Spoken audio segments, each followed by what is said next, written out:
안녕하세요. 결혼 7년 차 된 30대 후반 며느리입니다. 시어머니의 관계가 지금은 많이 좋아졌지만 얼마 전까지만 해도 정말 많이 힘들었어요.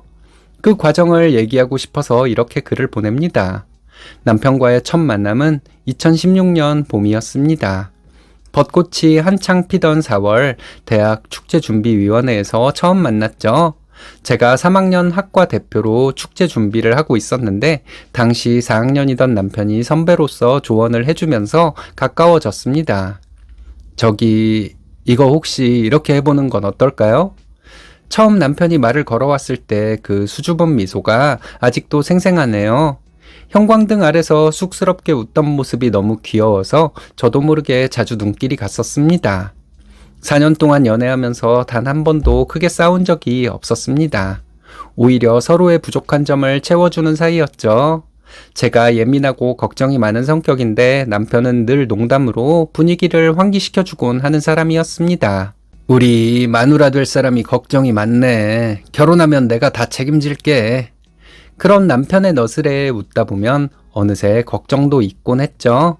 결혼식 전날 처음으로 친정어머니와 단둘이 마주 앉아 이야기를 나눴던 게 떠오릅니다. 어머니는 제 손을 꼭 잡으시더니 이렇게 말씀하셨어요. 우리 딸 시집가서 절대 무시당하지 마. 엄마 아빠가 비록 큰 부자는 아니지만 너는 우리의 자랑이야. 그때는 어머니 말씀이 무슨 뜻인지 정확히 몰랐습니다. 그저 과한 걱정이라고만 생각했죠. 하지만 지금 생각해보면 어머니는 이미 무언가를 예감하고 계셨던 것 같네요. 결혼 초에는 정말 행복했습니다.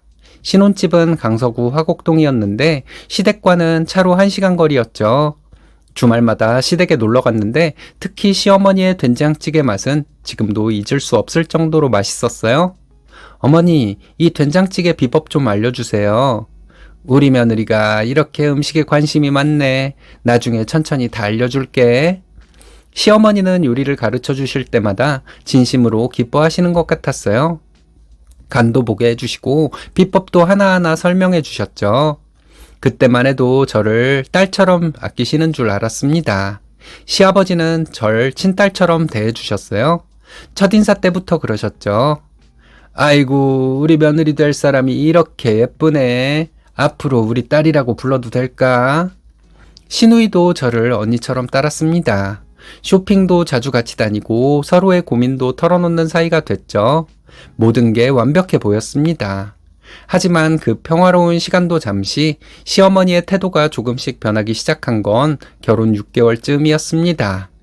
부엌에서 시어머니, 형님과 함께 설 음식을 준비하고 있었습니다. 저는 떡국떡을 썰고 형님은 전을 부치고 시어머니는 나물을 무치고 계셨죠. 라디오에서 잔잔한 음악이 흘러나오고 있었어요.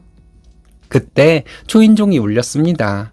현관문을 열어보니 택배기사가 한우 선물 세트를 들고 서 있더군요. 여기 땡땡땡씨, 앞으로 온 선물 세트입니다. 그 순간부터 시어머니의 표정이 달라졌습니다. 마치 당신의 자랑거리라도 된 듯 택배 상자를 양손으로 들고 부엌으로 들어오시더니 한우 세트를 마치 전시품처럼 조심스레 내려놓으셨죠?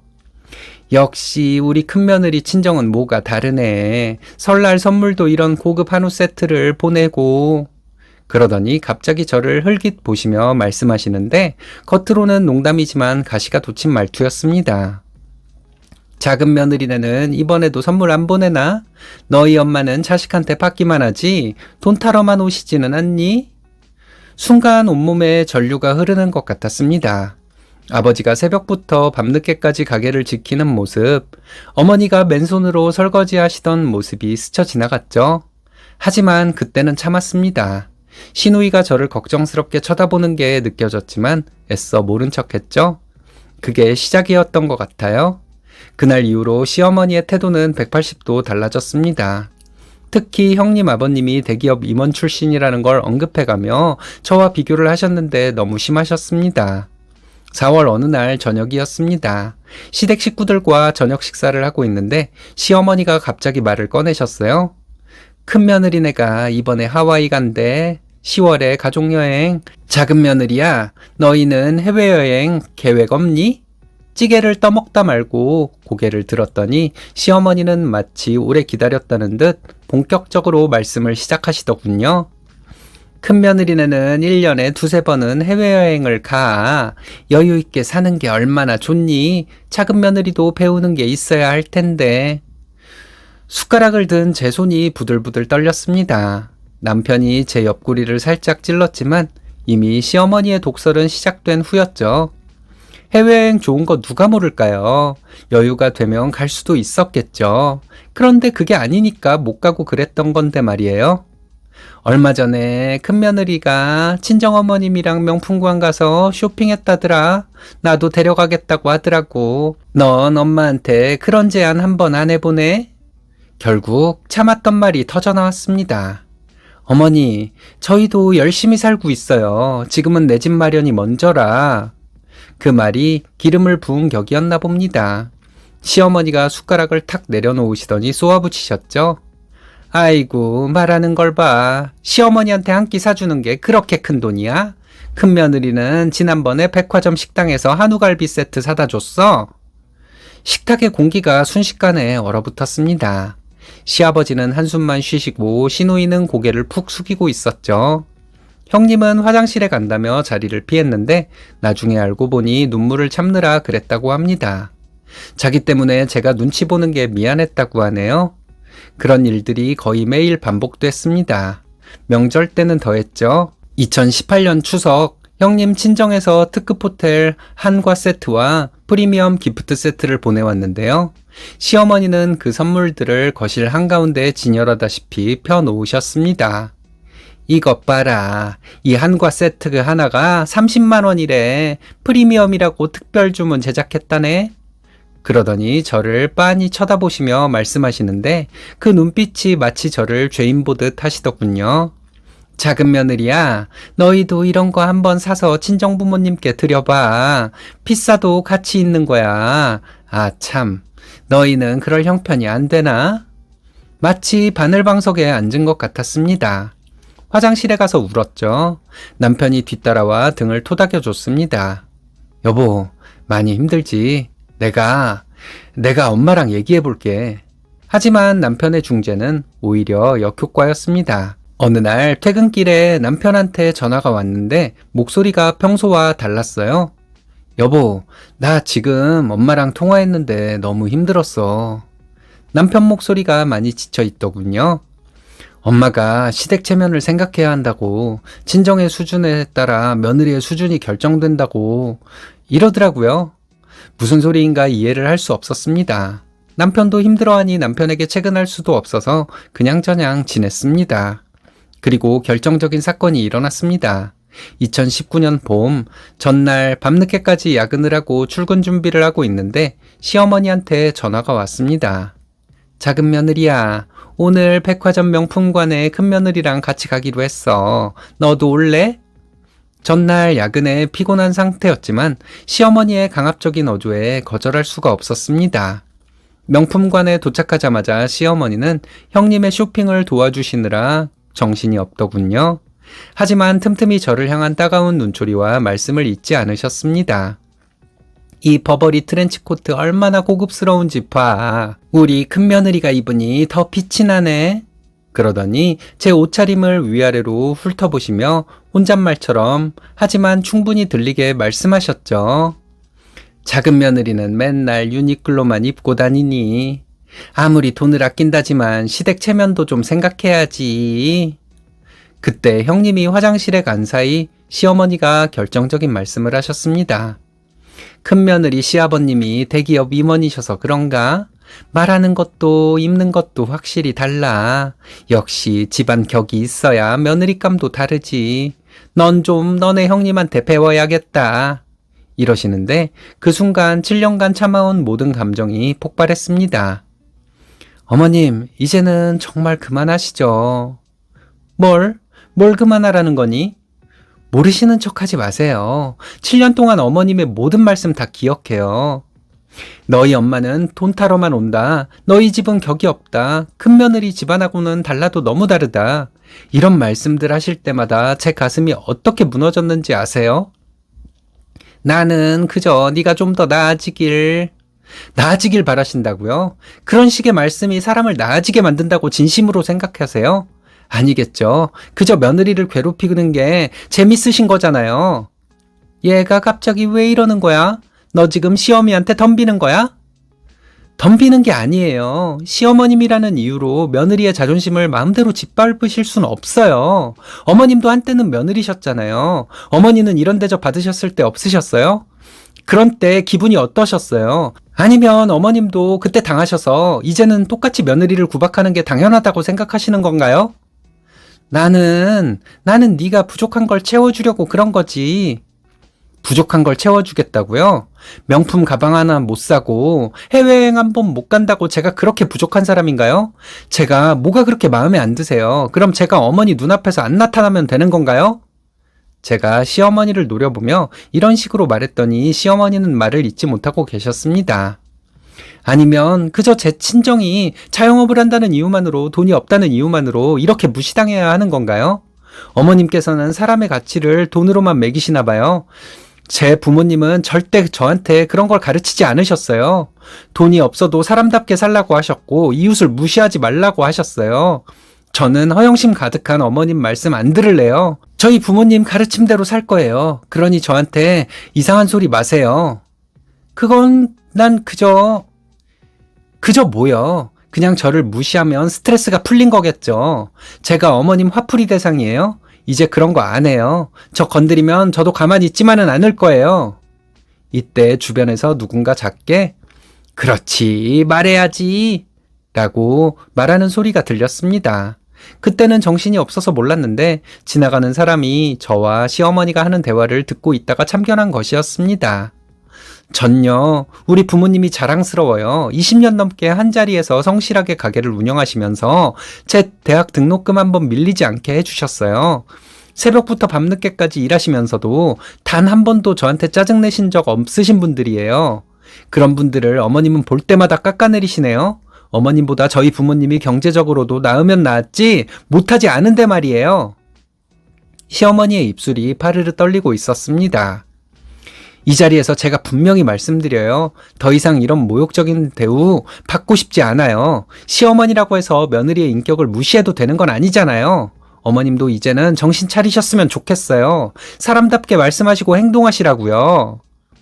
백화점에 모여있던 사람들이 숨을 죽이고 지켜보는 가운데 시어머니의 얼굴이 창백해졌습니다. 뭘 어쩔 건데?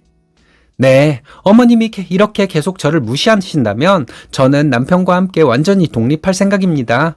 큰 며느리처럼 비싼 선물은 못 드려도 최소한 제 자존심만큼은 지키면서 살고 싶어요.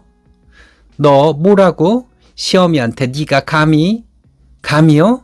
또 그러시네요. 제가 뭘 잘못했길래 감이라는 말까지 들어야 하나요? 아니면 돈 없는 집 딸이 시어머님께 대들었다고 그러시는 건가요? 그때 옆에 계시던 50대로 보이는 여성분이 나서서 말씀하셨습니다.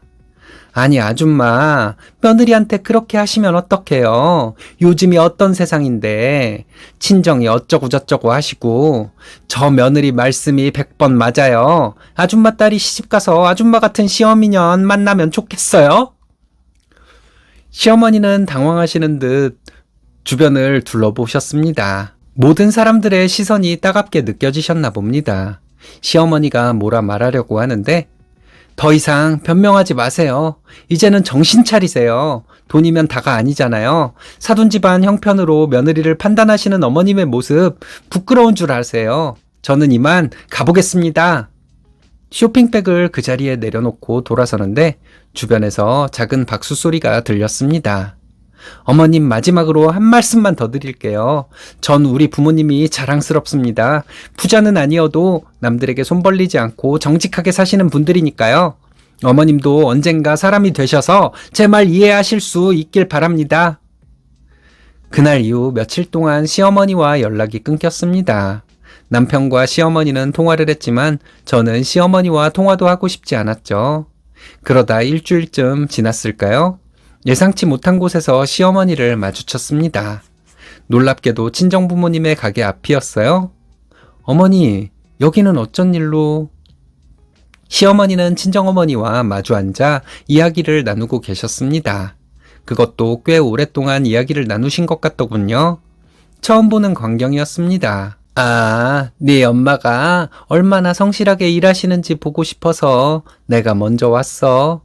시어머니의 눈가가 붉어져 있었습니다. 수십 년을 장사하시면서 한 번도 쉬지 않으신 친정어머니의 손을 잡고 계시더군요. 저희 엄마 손에는 장사하면서 생긴 굳은살이 가득했습니다. 너희 엄마한테 다 들었다. 새벽 4시부터 나와서 가게 준비하시고 밤 11시가 되어서야 마감하시고 네가 대학 다닐 때도 단 하루 쉬지 않고 일하셨다면서. 시어머니의 목소리가 떨리고 있었습니다. 시어머니는 저를 조용한 카페로 데려가셨습니다. 봄바람이 살랑이는 창가 자리였죠. 한참을 침묵하시더니 먼저 입을 여셨습니다. 나도 시집와서 친정비교 많이 들었다. 떨리는 목소리였습니다. 시골 농사짓는 집 딸이라고 무시당했어. 30년 전 일인데 아직도 가슴이 아프다. 근데 그런 내가 똑같은 짓을 하고 있었네. 욕하면서 배운다더니 내가 그 짝이었나 보다. 처음 듣는 이야기였습니다. 늘 당당하고 강단 있어 보이셨던 시어머니의 숨겨진 상처였죠. 너희 할머니는 돌아가실 때까지 나를 며느리로 인정 안 하셨어? 명절 때마다 다른 며느리들 음식은 칭찬하시면서 내가 한 건 무조건 트집 잡으셨지. 그때 얼마나 서러웠는지. 시어머니의 눈에서는 눈물이 흘러내렸습니다. 그런데 그런 내가 너한테 똑같은 짓을 하고 있었어. 아니, 어쩌면 더 심했을지도 몰라. 네가 백화점에서 그런 말 할 때 난 내 젊은 시절의 모습을 본 것 같았어. 갑자기 시어머니가 깊이 고개를 숙이셨습니다. 미안하다. 정말 미안해. 네 부모님께도 너무 죄송해. 그날 이후 시어머니는 완전히 달라지셨습니다. 어느 날 아침 갑자기 전화가 오더군요. 작은 며느리야, 오늘 시간 되니? 너희 친정에 가보려고. 깜짝 놀랐습니다. 시어머니가 먼저 친정을 방문하시겠다는 게 말이죠. 사돈, 이거 내가 직접 담근 김치예요. 맛있게 드세요. 친정어머니도 어색해 하셨지만 시어머니의 진심이 통했나 봅니다. 두 분이 부엌에서 김치 담그는 법을 공유하시는 모습이 참 신기했어요. 이제는 형님 친정 자랑도 더 이상 하지 않으십니다. 오히려 각자의 장점을 찾아 격려해 주시더라고요. 우리 작은 며느리는 참 현명해. 나 같은 시어미한테도 할 말은 하는 게 그게 쉽지 않았을 텐데. 얼마 전에 시댁 가족 모임에서 특별한 일이 있었습니다. 시어머니께서 이런 말씀을 하시더군요. 나는 복이 많은 시어미야. 큰 며느리도 작은 며느리도 다 착하고 특히 작은 며느리는 내가 잘못된 길로 갈 때 바로 잡아준 은인이야. 순간 테이블에 있던 모든 사람들이 숟가락질을 멈췄습니다. 시어머니가 저를 그렇게 인정해 주시는 건 처음이었거든요. 지금은 시어머니와 정말 가까워졌습니다. 매주 토요일 아침이면 함께 공원을 산책하는 게 일과가 되었네요. 작은 며느리야, 난 이제야 진짜 가족을 얻은 것 같다. 예전엔 며느리를 외부인처럼 여겼는데 이제 보니 그게 얼마나 어리석었는지. 네 덕분에 큰 며느리와도 더 가까워진 것 같아. 제가 시어머니에게 심하게 말하긴 했지만 솔직하게 내 마음을 표현하는 게 도움이 될 때가 있나 봅니다. 하지만 그건 무조건 따지듯이 화내는 게 아니라 예의 바르고 진심 어린 모습으로 했으면 어땠을까 싶어 후회가 되기도 해요. 여러분도 혹시 시댁과의 마찰로 힘드시다면 한번 생각해 보셨으면 해요. 참는 것만이 어른을 공경하는 것은 아닌가 봐요. 때로는 용기 내어 자신의 마음을 전하는 것도 필요한 것 같습니다. 여러분의 하루하루에 행복한 일들만 가득하시길 바랍니다. 안녕하세요. 결혼한 지 3년 되었습니다. 결혼은 현실이네요, 정말. 양가 모두 우리를 힘들게 할 것이라고는 생각도 하지 못했습니다. 하지만 저는 편안하게 사는 지인 부부들을 보면 부러웠어요. 보통 친구들을 보면 시댁 욕을 많이 합니다. 시댁이 정말 못된 경우도 있고 서로 맞춰가는 과정에서 트러블이 생긴 경우도 있었죠. 제 친구 중에 일찍 결혼한 친구가 있는데 그 친구는 신혼 때 시어머니 욕을 그렇게 많이 하더라고요. 그러더니 언젠가부터는 시댁과 갈등이 거의 없다는 것이었어요. 그렇게 서로 맞춰가는 경우도 있고 그렇지 못한 경우도 있는 것 같습니다. 영원히 안 맞는 경우도 있는 것 같아요. 저희 친정 때문에 남편이 고생 많이 했습니다. 저는 지금도 가끔 남편에게 미안하다는 생각이 들곤 해요. 제가 속 시원히 해결해주지 못하고 남편이 괴로웠을 텐데 저는 시간을 길게 끌었거든요. 내가 자란 환경이 잘못된 것이었다는 것을 인정하기가 솔직히 쉽지 않았습니다. 그래서 좀 더 지켜보려고 했던 것 같아요. 그런 저 때문에 남편은 많이 속상했을 거예요. 그러니 저는 나쁜 와이프죠. 시댁에서는 저에게 잘해주는데 말이에요. 그래서 앞으로 남편에게 미안한 마음으로 잘해주려고 합니다. 남편은 성격이 순한 사람이에요. 그렇기 때문에 친정 식구들이 남편을 우습게 알고 대한 것 같습니다. 남편의 그런 성격을 뻔히 알고 결혼했으면서 제가 강하게 대응해주지 못한 것이 잘못이죠? 아니면 친정과 남편을 분리시켜 주었어야죠. 시부모님은 부부금슬도 좋고 마음씨도 좋은 분들이세요. 남편은 자기와 같은 환경에서 자란 사람들이 대부분이라고 생각했다 합니다. 그런데 자라면서 보니 그렇지 않은 경우도 많더래요. 저는 이모가 많습니다. 이종사촌 대부분이 결혼했다가 이혼을 했어요. 제 생각에는 이모들 성격이 별로 좋지 않고 사촌 형제들이 그 영향을 받아서 그런 것 같아요. 그런데 저희 엄마나 이모들은 전혀 그렇게 생각하지 않는 것 같습니다. 자기들은 다들 법 없이도 살 사람들처럼 말해요. 제가 보기에는 법이 없으면 큰일 낼 사람들 같은데 말이죠. 저는 어렸을 때부터 엄마한테 들은 이야기 때문에 친가 식구들이 나쁜 사람들인 줄 알았어요. 그런데 나중에 알고 보니 친가 식구들은 무난한 사람들입니다. 엄마는 친가 식구들 욕을 많이 했어요. 뭐가 나쁜지도 모르고 엄마가 나쁘다고 하니까 그런 줄 알았죠. 저희 엄마는 본인이 되게 착한 사람이라고 생각합니다. 누군가에게 당하고 살 사람은 아니에요. 저희 엄마는 하고 싶은 말 다 해야 하는 사람이거든요. 들어주기 힘든 인신공격도 잘해요.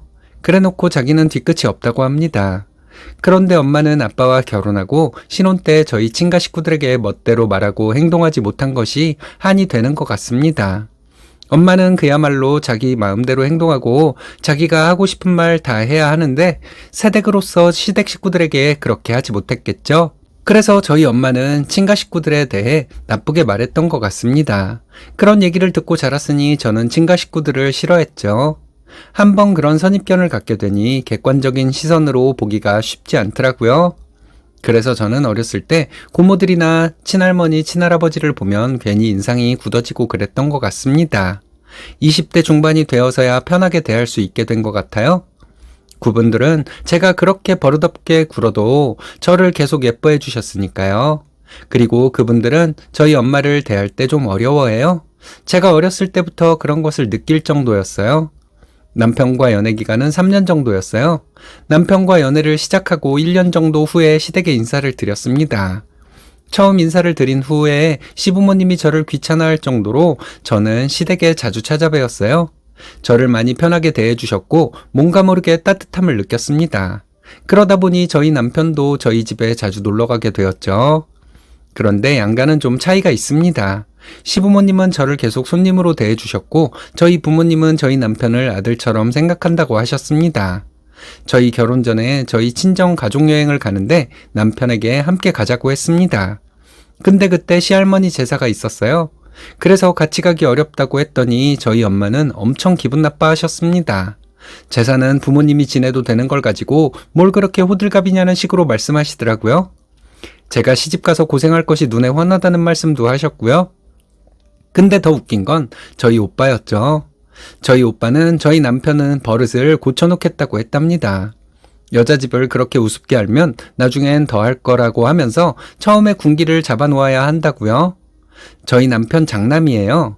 시동생이 있어서 아들이 둘이기는 하지만 어렸을 때부터 시부모님이 제사를 중요시했다고 합니다. 사실 엄마 말을 듣고 결혼 전에는 저도 좀 걱정이 되었어요. 제사 때문에 고부 갈등이 많다는 말을 많이 들었거든요. 그런데 막상 겪어보니 힘들 것도 없었습니다. 제사 음식은 시간 되는 사람이 하는 거예요. 거의 대부분 저희 시부모님 두 분이서 하시죠.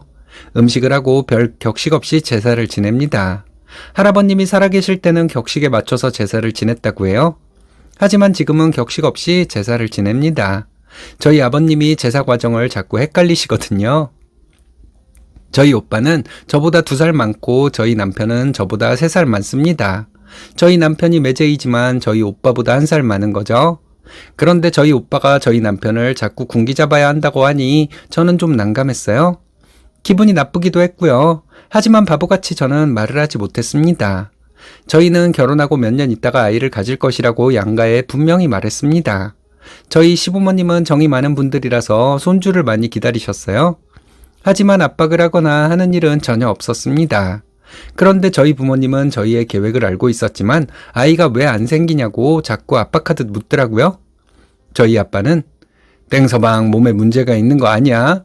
그게 아니고서야 이렇게 애가 안 생길 수가 있어? 이렇게 물으셨어요. 저는 그때 화를 내버렸어야 하는데 그러지 못했습니다. 저희 계획에 대해 다시 한번 좋게 말씀드렸죠. 저희 엄마는 제 말을 듣지도 않고 이상한 소리나 하고 그때 저희 남편이 어쩔 줄 몰라서 허둥대고 있었는데 그때 남편의 표정이 아직도 생생합니다. 너무 미안하죠? 신혼여행 다녀온 지 얼마 안 되었을 때 저희 엄마가 저에게 전화를 했습니다. 남편은 뭐하고 있냐고 묻길래 밥을 먹고 있다고 했죠. 저희 엄마는 남편을 바꿔달라고 하더니 남편에게 잔소리를 했습니다. 밥을 먹고 있는 사위에게 전화를 자주 안 한다고 잔소리를 하신 거죠. 남편은 입에 있던 음식을 뱉어내고 저희 엄마 전화를 받으며 당황스러워했습니다. 다음날 엄마에게 전화해서 밥 먹고 있는 사위에게 잔소리를 왜 하냐고 했거든요. 엄마는 밥 먹고 있는 게 무슨 상관이냐? 사위가 장모에게 당연히 자주 전화를 해야지. 내가 그런 걸 말하게 만드는 게 잘한 거냐? 이러면서 화를 내시더라고요. 저는 그런가 하는 생각이 들어서 별 말을 하지도 못하고 전화를 끊었습니다. 근데 나중에 저희 아빠가 저에게 또 뭐라고 하더라고요. 엄마가 저희 남편에게 말 좀 했다고 엄마에게 따지는 게 어딨냐며 아빠는 또 저에게 뭐라 했습니다. 옆에 있던 오빠는 또 화를 냈고요. 이때도 저희 오빠는 저희 남편을 제대로 잡아놔야겠다 하더라고요. 저희 결혼한 지 1달 정도 되었을 때 저는 놀라운 사실을 알게 되었습니다. 저희 오빠가 저희 남편에게 전화해서 외가에 인사를 드리지 않는다고 화를 냈대요. 저희 남편은 알겠다고 죄송하다고 했다고 합니다. 결혼 전에 양가 어른들 전부 찾아뵙고 인사를 드렸거든요. 신혼여행 다녀와서 시댁에서는 별 말씀 안 하셨습니다. 그런데 차 타고 3시간이 넘게 걸리는 외가에 안 다녀온다고 난리를 치는 것은 잘 이해가 안 갔어요. 그것도 저희 오빠가 말이죠. 저희 엄마가 오빠에게 알아서 하라고 했답니다. 사위가 뭘 몰라도 한참 모르니 말하기도 입 아프다고 하면서 오빠에게 알아서 하라고 했다는 거였어요. 오빠는 엄마 말을 듣고 저희 남편에게 전화해서 언성을 높여가며 화를 냈대요. 저희 남편은 그런 전화를 받고 저에게 얘기도 하지 않았습니다. 저는 그 사실을 알게 되고 좀 화가 났지만 분란이 일어날까봐 친정 식구들에게 아무 말도 하지 못했네요. 오빠는 저희 남편에게 어른이 말을 하면 들어야지 왜 그렇게 답답하게 구냐. 그래서 점수 딸 수 있겠냐. 이랬다고 합니다. 근데 생각해보면 저희 부모님은 외가에 인사드리러 가라는 말을 하지 않았거든요. 오빠가 말한 어른은 자기를 말한 것 같습니다. 자기가 제 오빠니까 제 남편에게는 어른이 된다고 말한 거였나 봐요. 저희 결혼하고 1년 반 정도 후에 저희 오빠가 결혼을 했습니다. 저희 오빠는 친정 부모님에게는 하나뿐인 아들이잖아요. 오빠도 참 꼰대같이 집안, 어른, 전통 같은 얘기를 많이 하던 사람인데 결혼을 하더니 처가에만 잘하는 사람이 되더라고요. 거의 매주 오빠는 사돈 어른들 모시고 여행도 가고 맛집도 찾아가고 그랬습니다. 그래서 제가 한번 물어봤죠. 엄마, 오빠 결혼하고 외갓집 갔다 왔어? 이렇게 물었을 때는 오빠가 결혼한 지 3달 정도 되었을 때였습니다.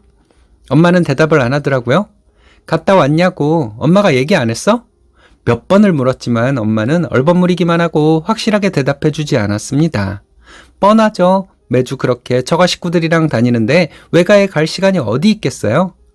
연초에 친정에 오빠네도 온다고 해서 저희도 친정에 갔습니다. 연말에는 시댁에서 즐거운 시간을 보냈거든요. 연초에 친정에 가서 다 함께 외식을 했어요. 그리고 차를 마시러 다 같이 집으로 갔죠. 그동안 오빠랑 부모님이 자꾸 저희 남편에게 말도 안 되는 것을 가지고 뭐라 한 것 때문에 저는 일부러 이 말을 꺼냈습니다. 오빠, 결혼식하고 외가에 아직도 안 다녀왔어? 먼저 이렇게 물었습니다. 오빠는 바빠서 못 갔다면서 당당하더라고요. 우리 결혼했을 때 1달도 안 됐는데 외가 안 다녀왔다고 그렇게 난리를 치더니 오빠는 안 갔다 왔어? 하고 물었습니다. 오빠는 입을 다물고 있더라고요. 자기 불리하면 그냥 입 다물고 있는 게 저희 오빠 특징이거든요. 저희 엄마는 연초부터 식구들 다 모인 자리에서 뭘 그런 안 좋은 소리를 하냐고 화를 내더라고요. 우리 신혼 때 오빠가 남편에게 지랄한 것도 연초였다고 했죠. 오빠가 그런 정신 나간 소리나 하고 있는데 엄마랑 아빠는 오빠랑 같이 정신 나간 소리 하지 않았냐고 했습니다. 오빠는 뭐? 정신 나간 소리? 이러고 소리를 지르더라고요. 저는 오빠 말에 대꾸도 안 했어요. 그리고 저는 부모님에게 엄마랑 아빠가 오빠를 저렇게 멍청한 사람으로 키워서 오빠가 저러나 보다고 했습니다. 오빠는 멍청하니까 내 남편이 어른으로서 오빠를 가르칠 거야. 잘 배워. 그래야 언니네 부모님이 우리 집 욕 안 하지. 이렇게 말했어요. 오빠는 저희 남편이 무슨 어른이냐고 따지더라고요. 나이가 많으니까 어른이지. 매제가 나이가 많으면 어른이야. 그런 것도 몰랐어? 그런 것도 모르고 살았으니 그렇게 개념 없이 지랄을 했지. 하면서 혀를 찼어요. 새언니가 갑자기 아가씨 말이 맞아요. 어머님도 그걸 몰랐어요? 그러면서 저한테 전통을 지키라고 그렇게 말씀하셨던 거예요? 이러더라고요. 생각지도 못했는데 새언니가 이런 말을 했거든요. 그 말 듣자마자 모든 상황이 머릿속에 그려졌습니다. 저희 엄마가 사위에게도 그렇게 닥달을 하는 사람인데 며느리에게는 그러지 않았을까요? 엄청 꼰대처럼 굴었겠죠?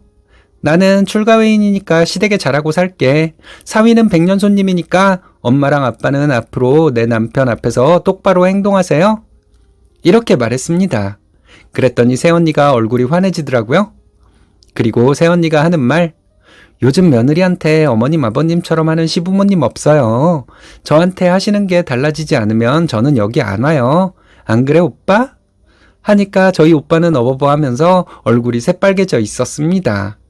오빠, 빨리 대답해. 언니 같은 사람이 오빠 같은 사람이랑 결혼해 준 것만도 우리 집 가문의 영광이야. 이혼 안 당하려면 빨리 대답해야지. 이렇게 말했고 오빠는 새언니 말이 모두 맞다고 했습니다. 저는 큰 소리로 웃으면서 엄마가 친가 어른들 맨날 욕했던 거 이제라도 그분들한테 사과해. 엄마는 너무 제멋대로에다가 못된 며느리로 살아왔잖아. 안 그래? 하고 남편과 함께 나왔습니다. 집에 와서 저는 남편에게 계속 미안하다고 말했어요. 저희 식구들 때문에 당신이 얼마나 스트레스를 많이 받았는지 알고 있다고 알면서도 진작 내가 나서주지 못해서 미안하다고 했습니다.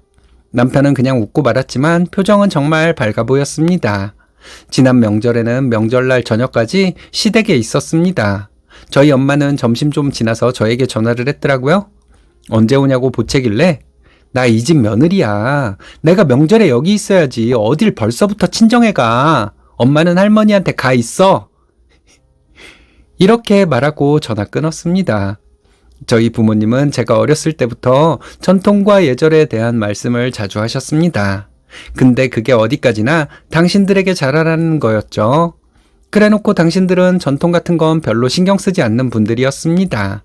근데 착한 저희 남편을 가지고 못 살게 구니까 열받더라고요. 저희 시부모님이 저에게 잘해주시니까 제가 참고만 있을 수는 없었어요. 저는 시부모님에게 예쁜 딸처럼 대접받고 있으니까 남편에게 더 미안했죠. 좀 늦었지만 이제는 남편에게 기분 나쁜 일 생기지 않도록 할 자신이 있습니다. 안녕하세요. 아이가 낮잠을 자고 있어서 글을 적어봅니다. 아이가 자고 있으면 제가 좀 쉴 수 있네요. 잠시 쉬는 건데 쉬지 않고 이렇게 글을 쓰는 것은 얼마 전에 정말 속 시원한 일이 있었거든요. 개가 짖는다고 같이 짖냐 하시는 분들이 있을지는 모르겠지만 개가 짖으면 몽둥이로 다스리는 게 맞는 것 같아요. 얼마 전까지만 해도 저는 한가할 때면 시어머니가 저에게 했던 말들을 되새기며 스트레스를 받았습니다. 기분이 좋은 날에는 그렇지 않았지만 드물었어요. 시어머니는 며느리를 못 잡아먹어서 안달인 분입니다. 본인은 거의 완벽한 사람처럼 묘사하는 것도 재수없었죠. 시어머니의 말을 계속 듣다 보면 결론은 나는 잘났고 다른 모든 사람들은 못났다 이거였어요. 이런 개소리를 참 길게도 하셨죠. 자기 논리의 허점을 지적하면 바로 딴소리를 하십니다. 그리고 자기는 그런 말을 한 적이 없다고 말합니다. 갑자기 밥을 먹었냐고 묻죠. 평소에 그렇게 무시하던 저희 친정부모님 안부를 묻습니다. 사람을 약 올리려고 장난을 치는 건데 참 진지한 표정으로 이런 짓을 하는 분입니다. 시어머니를 안 보고 살면 그만이지만 그게 쉽지는 않았어요. 쉽게들 말씀하시죠. 그런 시모 안 보고 살면 될 걸 굳이 그렇게 찾아가서 욕을 먹고 오냐? 말이 쉽지 막상 시댁과 영 끊고 사는 거 결정하기 쉽지 않더라고요. 시어머니는 자기 말로는 현모양처의 효녀이고 효부입니다. 자식과 남편을 위해 희생을 했고 고생을 많이 해서 온몸이 안 아픈 곳이 없는 분이시죠. 처음에는 저도 시어머니 말만 듣고 진짜 그런 줄 알았어요. 세월이 지나면서 시어머니는 본인이 말한 것과 정반대의 삶을 살아오셨다는 것을 알게 되었습니다.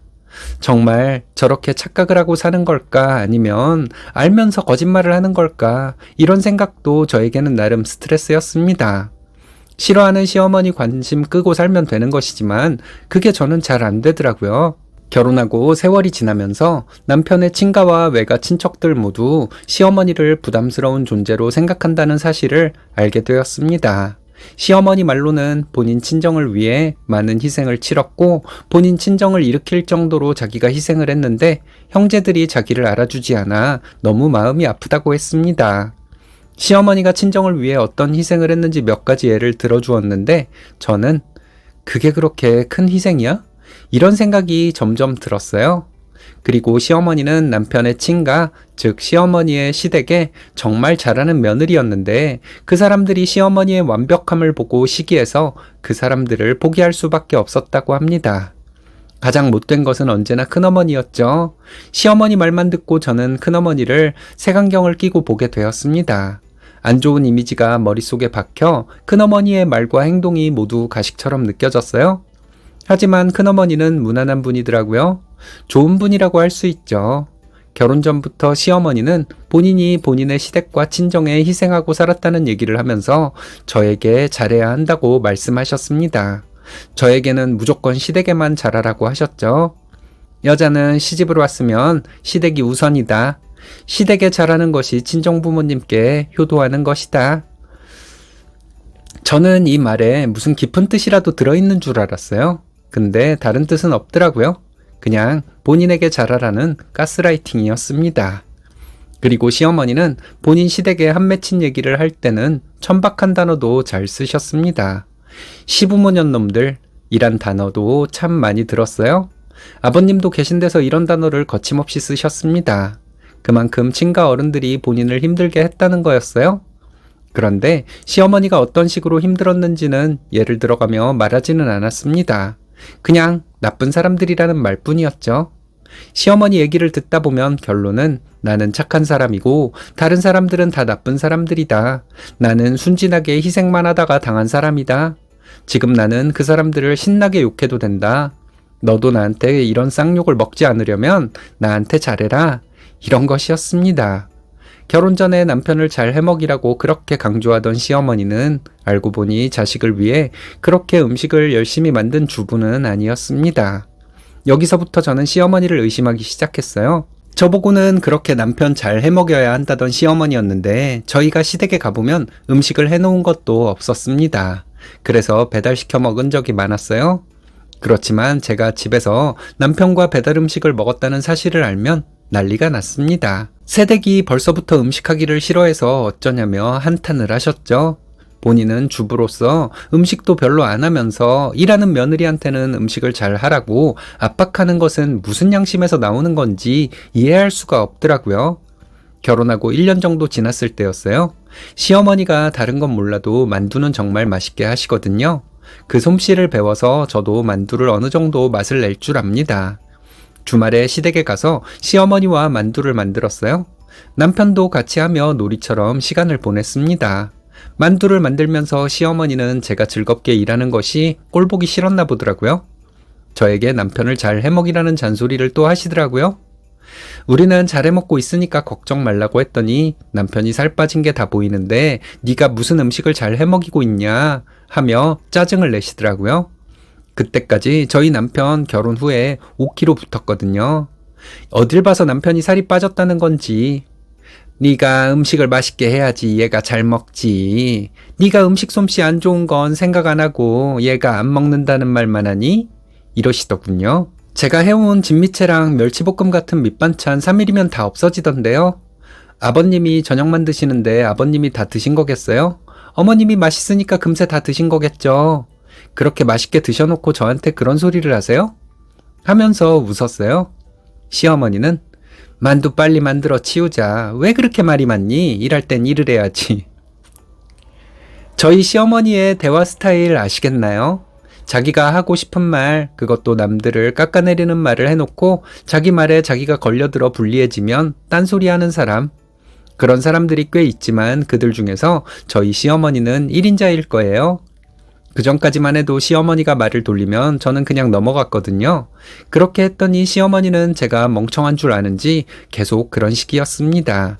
그래서 그날 저는 시어머니가 말을 돌리는데 또 얘기를 했어요. 어머니는 결혼 전에 음식하는 거 안 배우셨어요? 보통 어머니 세대에는 집안일, 음식 이런 거 다 배우고 결혼하지 않았어요? 저희 엄마는 음식 다 배우고 결혼했다던데. 어머니는 음식을 할 줄 모르는 걸 보면 외할머님이 음식을 잘 못하는 분이셨나? 혼잣말인 듯하게 저 혼자 북치고 장구치고 다 했죠. 시어머니는 이제 만두 찜기 좀 올려라. 뭔 말을 그렇게 많이 하니? 얼른 일을 끝내야지. 하시면서 또 말을 돌리시더라고요. 저는 저희 엄마 음식 솜씨 배워서 음식 잘해요. 근데 제대로 된 음식 먹어본 적이 없어서 맛도 모르는 남편 만나서 제 솜씨를 뽐내지도 못하고 사네요. 이게 다 제 남편이 복이 없어서 엄마를 잘못 만난 탓이겠죠. 이렇게 말했습니다. 시어머니와 저는 서로 동문서답을 하는 거죠. 시어머니는 말을 돌리려고 딴소리를 하는 거고 저는 시어머니를 비난하는 말을 계속하는 건데 누가 더 열받았겠어요? 한 번은 제가 혼자 친정에 다녀온 적이 있었습니다. 친정엄마가 물김치를 많이 했다고 하면서 시댁도 주고 저희도 먹으라고 하셔서 받으러 갔죠. 제가 시어머니에게 전화를 했더니 시어머니는 그런 걸 뭘 가지고 오니? 그런 거 누가 먹는다고 너네나 먹어라. 이러셨어요. 그래서 저는 좀 짜증이 났지만 그냥 저희 집으로 다 가지고 왔죠. 남편이 시댁에 가져다 줄 물김치통을 달라고 하더군요. 자기가 혼자 가져다 주고 오겠다고요. 그래서 어머님과 통화를 했는데 이렇게 말씀하셨으니 가져다 줄 필요 없다고 했습니다. 며칠 후에 시댁에 갔는데 시어머니는 고상한 목소리로 사돈이 물김치 했다며 우리 집에 가져온다더니 안 가져왔니? 이러시더라고요. 황당해서 말문이 막혀하고 있는데 왜?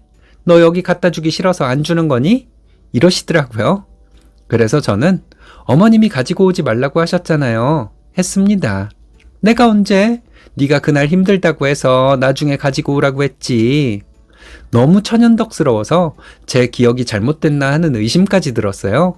저도 궁금해서 시어머니와 통화했던 내용 녹음된 파일을 켜봤습니다.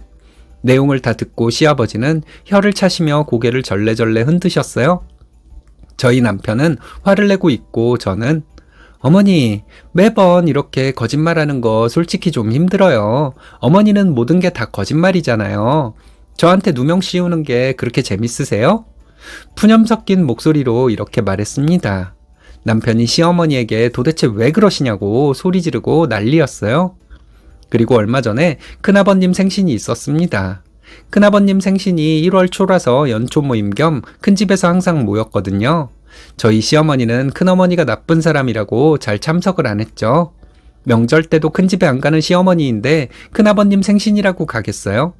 그런데 이번에는 웬일인지 시어머니도 함께 가시더라고요. 큰집에 가보니 고모님 두 분과 작은아버님도 와 계셨습니다. 남편의 사촌 형제들도 몇 명 와 있었고요. 저는 큰집에 갈 때 음식을 몇 가지 해서 들고 갔어요. 많이 한 것은 아니고 그날 먹을 수 있는 양만큼만 몇 가지 해가지고 간 것이었습니다. 점심을 먹는데 저와 형님은 나중에 먹으려고 안 먹고 시중을 들고 있었어요. 저와 함께 왔다 갔다 하며 떨어진 반찬 채우던 형님이 제가 한 음식을 맛보더니 맛있다고 칭찬을 해주었습니다. 동서, 참 음식 맛있게 한다. 하고는 큰어머니께 어머니, 이거랑 이거는 동서가 해온 거래요. 진짜 맛있어요. 이러더라고요. 큰어머니는 그래, 알고 있어. 참 맛있네. 이러셨고요. 형님은 동서 고생 많았어. 일하는 사람이 이런 거 하기 보통 귀찮은 게 아닐 텐데. 이렇게 말해 주었습니다. 시어머니는 밥풀을 튀겨가면서 얘가 뭔 고생을 했니? 이까짓 거 얼마나 걸린다고? 이러면서 짜증을 내시더라고요.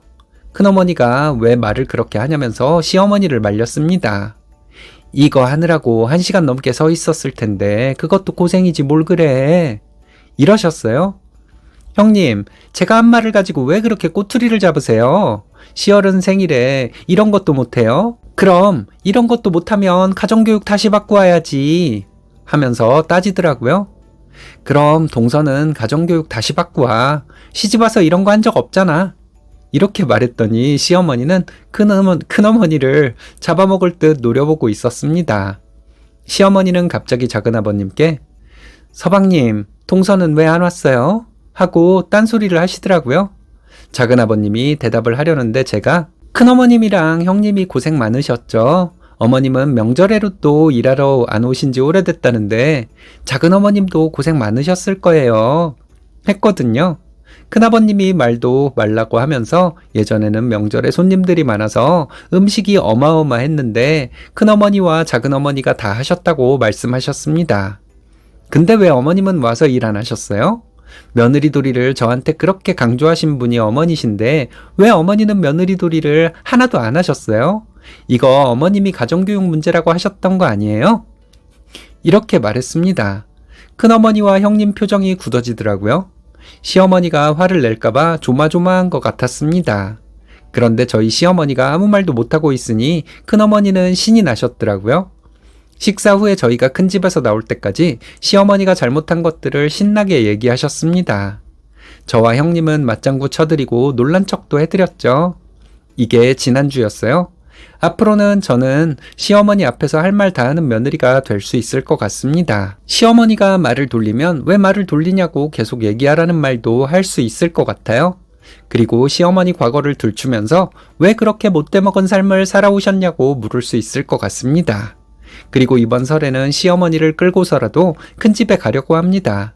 지금까지 말로만 효부였던 시어머니를 진짜 효부로 만들어 드리려고요.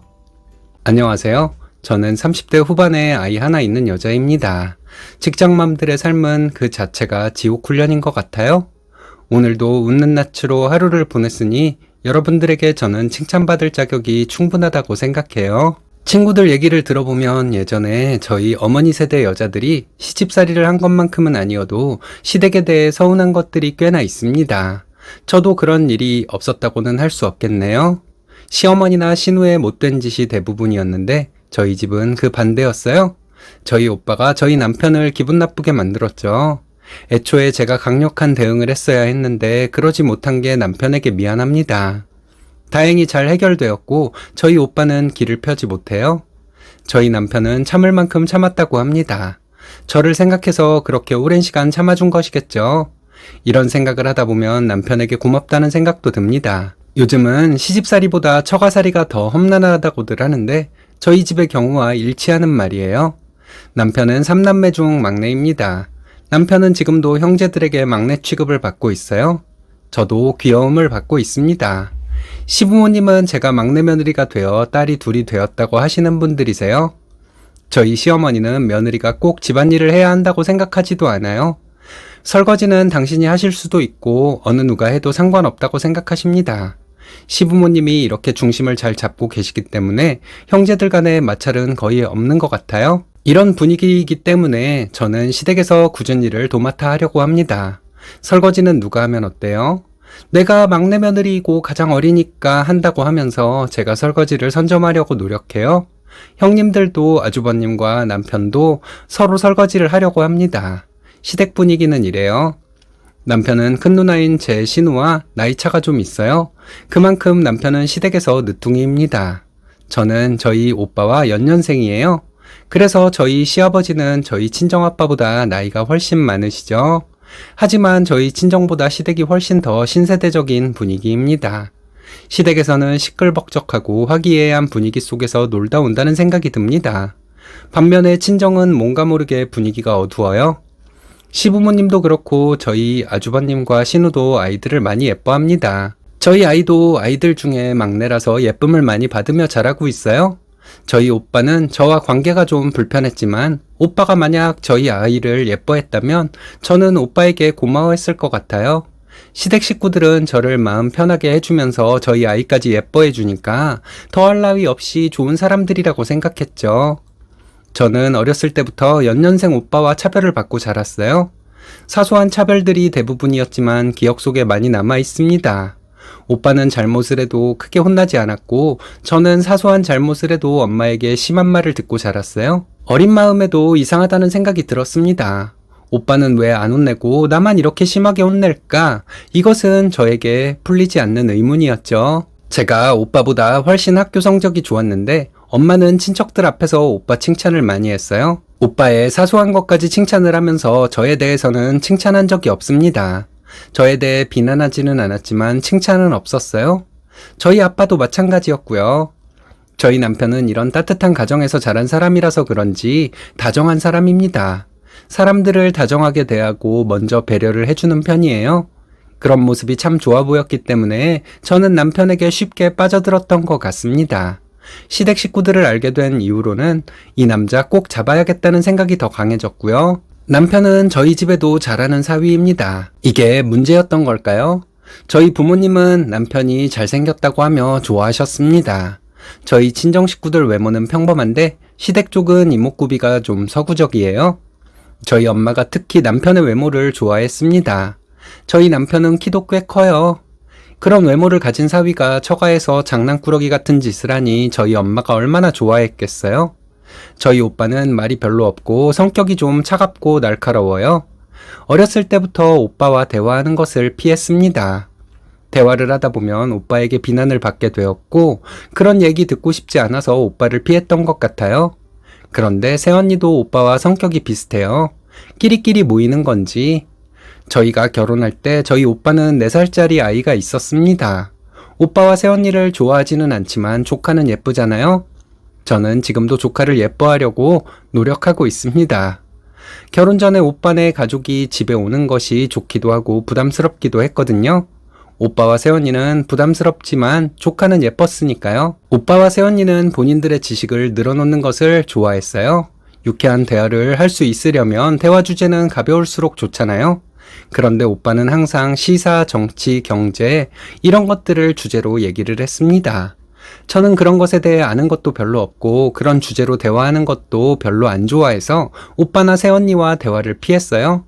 아무튼 이런 묘한 감정을 가진 관계가 계속되다 보니 조카도 저를 부담스러워하는 듯한 느낌이 들었습니다. 조카가 자기 부모의 영향을 받은 것이었겠죠. 그렇게 되니 저도 조카에게 좀 부담을 느끼게 되었어요. 그래서 지금은 조카를 사랑하려고 노력하고 있습니다. 저희는 친정에 좀 가까운 곳에 살고 있습니다. 시댁은 좀 멀고요. 아무래도 가까운 곳에 더 자주 갈 것 같잖아요. 그런데 저희는 친정보다 시댁에 더 자주 갔습니다. 주말에 뭘 할지에 대한 결정권은 제가 가지고 있었기 때문인지도 모르겠어요. 저는 친정보다 시댁이 마음이 편했으니까요. 저 혼자라면 친정이 더 편했을 수도 있겠네요. 하지만 남편과 아이가 함께 가기에는 시댁이 더 편했습니다. 저는 신우와도 오랜 시간 전화로 수다를 떨곤 했어요.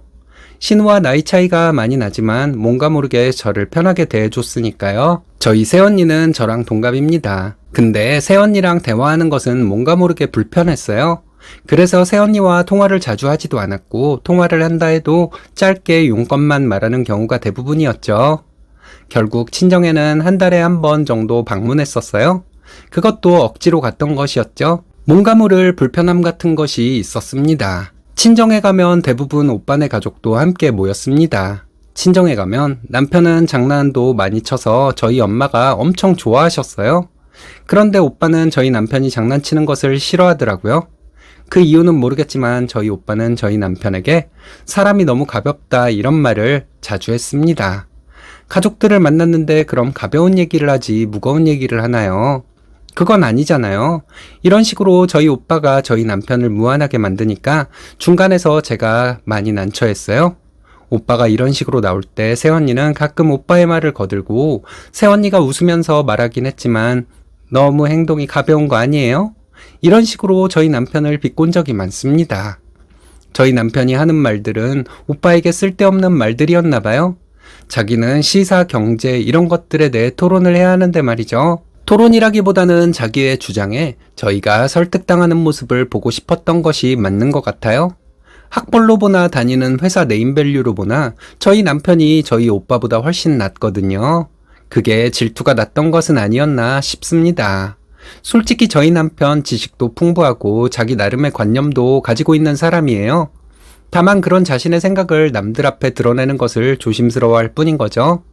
그래서 가벼운 주제로 얘기하고 즐거운 분위기를 위해 장난도 치고 그런 것인데 저희 오빠는 그게 그렇게 마음에 안 들었던 모양입니다. 이런 분위기가 지속되었으니 저희 남편은 감정이 많이 상했을 거예요. 그런데 저희 남편은 저에게 그런 티를 내지 않았습니다. 제가 못난 거죠. 남편이 얘기하지 않는다고 모른 체를 하고 있었으니까요. 진작에 제가 나섰어야 했는데 너무 늦게 나섰습니다. 얼마 전에 연말이라고 친정에 오랜만에 모였습니다. 남편은 친정에서 즐거운 분위기를 위해 노력하고 있었죠.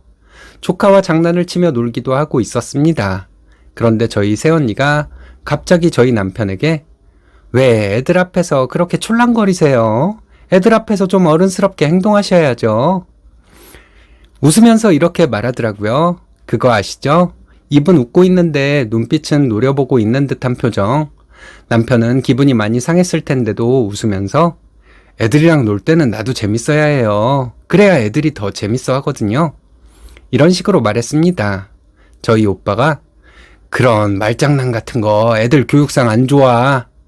정색을 하면서 이러더군요. 남편도 참아주기가 어려운지 표정이 굳어져 버렸습니다.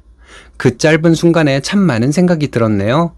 내 남편이 그동안 얼마나 힘들었을까? 내 오빠와 새언니가 저런 식으로 나올 때 나는 뭐 하고 있었을까? 내 남편은 나를 얼마나 원망하고 있었을까? 도저히 이것들을 용서할 수가 없다. 애들 앞이고 뭐고 할 말은 해야겠다. 저 사람들도 애들 앞에서 내 남편한테 저딴 식으로 말했으니까. 이런 생각들이 순식간에 머릿속을 스쳐 지나가더라고요. 저희 오빠가 갑자기 요즘 정치에 대한 얘기를 꺼냈습니다. 물론 토론을 하자는 듯한 말투는 아니었어요. 자기의 연설을 듣고 우리 모두 설득당하는 반응을 보여줘야 한다는 듯한 태도였죠. 오빠는 그런 얘기밖에 할 게 없어? 하고 물어봤습니다. 오빠는 요즘 정치판이 이렇게 답답한데 너랑 매제는 생각하는 것도 없어? 하고 이상한 사람 보듯이 저를 보더라고요. 생각하는 건 있지. 근데 자리를 봐가면서 생각을 얘기해야지. 오빠가 하는 얘기를 들어보면 오빠가 삐뚤어진 시선을 갖고 있다는 걸 알게 돼. 오빠는 가만히 있으면 되는데 괜히 그런 말을 해가지고 자기가 무식하다는 거 티를 낼 필요가 있어? 하고 말했습니다. 저희 오빠가 뭐라 말하려고 하는데 저희 남편이 그런 말 하면 뭐해. 형님은 저런 얘기를 하면 자기가 있어 보인다고 착각하고 사는 거야.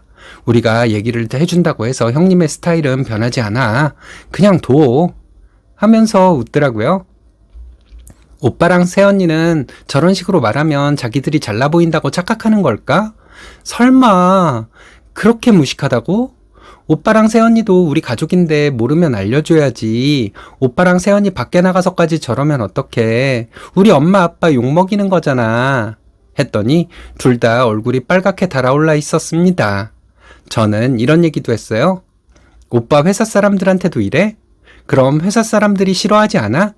혹시 오빠 땡땡이 아빠 질투해서 그래? 땡땡이 아빠가 좋은 대학 나오고 회사도 좋은 데 다녀서 기분이 나쁜 거야? 그래서 땡땡이 아빠가 하는 말마다 생트집 잡는 거야? 하고 말했어요. 저희 엄마는 쟤네들 그런 거 하루 이틀이니 이제 그만해. 이러셨어요. 오빠랑 새언니가 너무 철딱서니가 없으니까 말해주는 거지. 밖에 나가서 저러고 다니면 엄마 욕먹이는 거잖아. 이렇게 말했더니 새언니는 드디어 폭발을 하더라고요. 지금 뭐 하는 짓이냐며 소리를 지르길래 제가 이랬어요. 어딜 시부모님 앞에서 며느리가 소리를 지르냐. 시댁에서 시부모님과 시댁 식구들 가르치고 멋대로 행동하라고 가정교육 받았냐. 이런 식으로 인신공격을 했습니다. 새언니가 저희 남편한테 철딱서니 없는 소리 하지 말라고 몇 번 말한 적이 있거든요. 그리고 새언니는 가만히 있는 제 남편 인신공격하는 것이 취미인 사람이거든요. 아빠가 다들 그만하라고 하셨는데 저는 언니가 너무 못 배운 티를 내잖아. 아무리 남편이 우스워도 말이야. 감히 시부모님 앞에서 소리를 질러? 이렇게 말했어요. 그리고 다들 입을 다물었네요. 집에 오면서 저는 남편에게 미안하다고 했습니다. 남편은 겉으로는 웃고 있었어요. 근데 그동안 남편이 얼마나 참아왔겠어요. 제가 진작 나섰으면 좋았을 것 같다는 후회도 들었지만 우리 부모님은 그동안 뭐하고 계셨던 거지? 하는 생각도 들었습니다. 저희 오빠와 새언니가 저희 남편에게 그런 식으로 못되게 구는 것을 저희 부모님도 분명히 봤거든요. 그럼 저희 부모님이 어른으로서 저희 오빠와 새언니가 그러지 못하도록 교통정리를 해줘야 하는 거 아닐까요? 암튼 저는 남편에게 우리 엄마 아빠가 아들을 귀하게 여기는 사람들이라서 그런 걸 거야. 이것도 아들 딸 차별이야. 이젠 내가 안 참을 거야. 이렇게 말했습니다. 그리고 다음 날 저희 엄마와 통화를 했어요. 엄마에게 저는 이것도 아들 딸 차별이야? 오빠가 우리한테 그딴 식으로 하는 거 엄마는 보고만 있었잖아. 땡땡 아빠가 얼마나 기분이 나빴겠어? 하고 말했더니 저희 엄마는 알겠다고 하셨습니다. 그리고 그날 저희 남편에게 전화해서 저희 엄마가 사과하셨대요. 새해가 되면 친정에서 또 모일 것 같습니다. 저희 오빠네 가족이 올지는 모르겠어요. 저희 오빠와 새언니의 태도가 달라지지 않았으면 전에 만났을 때처럼 말해주려고요. 솔직히 저희 오빠와 새언니가 괘씸한 것도 있습니다. 조카가 저를 보는 눈빛이 언젠가부터 달라졌다는 거예요. 제가 엄청 예뻐했던 조카이고 조카도 저를 엄청 잘 따랐거든요. 그랬던 조카가 이렇게 달라졌으면 오빠와 새언니가 조카에게 제 험담을 했다고 볼 수 있는 거 아닐까요? 지금도 조카를 보면 예쁜데 마음껏 예뻐할 수 없도록 만든 것도 기분 나쁘지만 자기 자식을 사랑받지 못하는 아이로 만들었다는 것도 너무 화가 나요. 어떻게 부모가 자식에게 저럴 수 있는지 앞으로 좀 더 지켜보고 무슨 일 있으면 또 사연 보내겠습니다. 여러분들 따뜻한 연말연시 보내시기 바랍니다.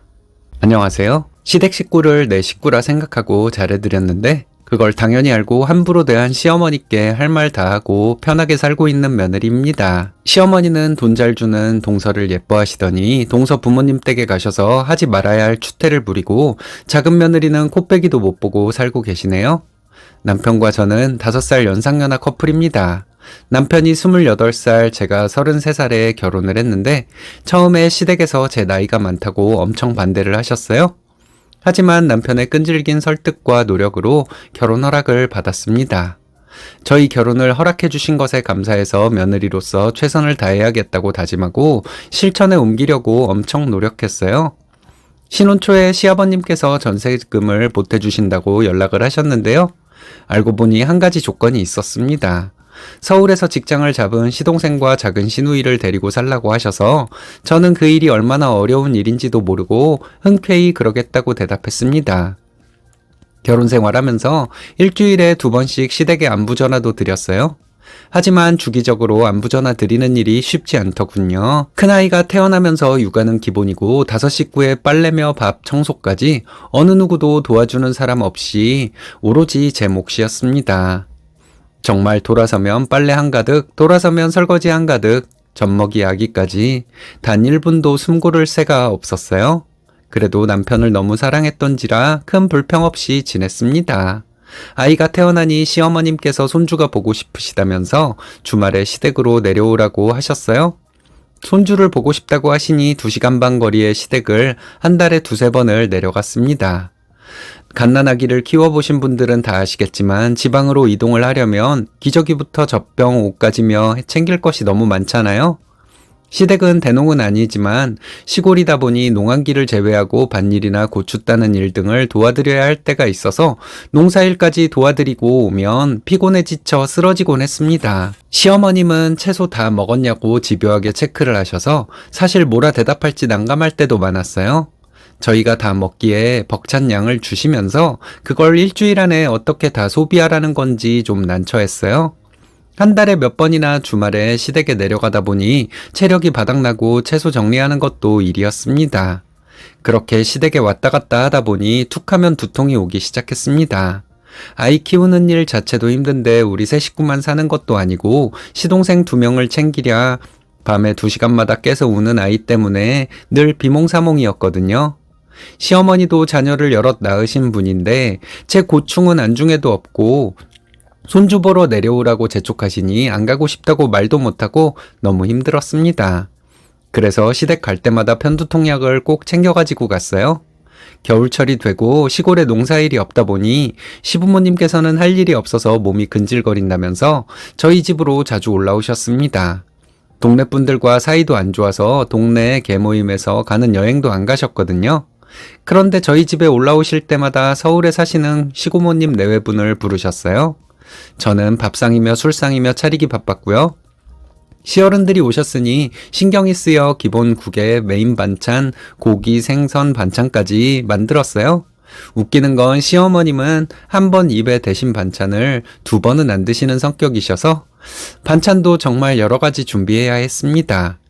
제가 아기를 업고 동동거리며 음식을 하니 시고모님은 저에게 힘들어서 어떻게 하냐고 미안해하시고 집에 가실 때마다 저를 따로 불러 수고비를 챙겨주셨는데 시어머님은 당신 아들 집인데 괜찮다고 용돈 줄 것 없다고 내 집이라 생각하고 아무 때나 오라고 편히 있으라고 일부러 크게 말씀하시더라고요.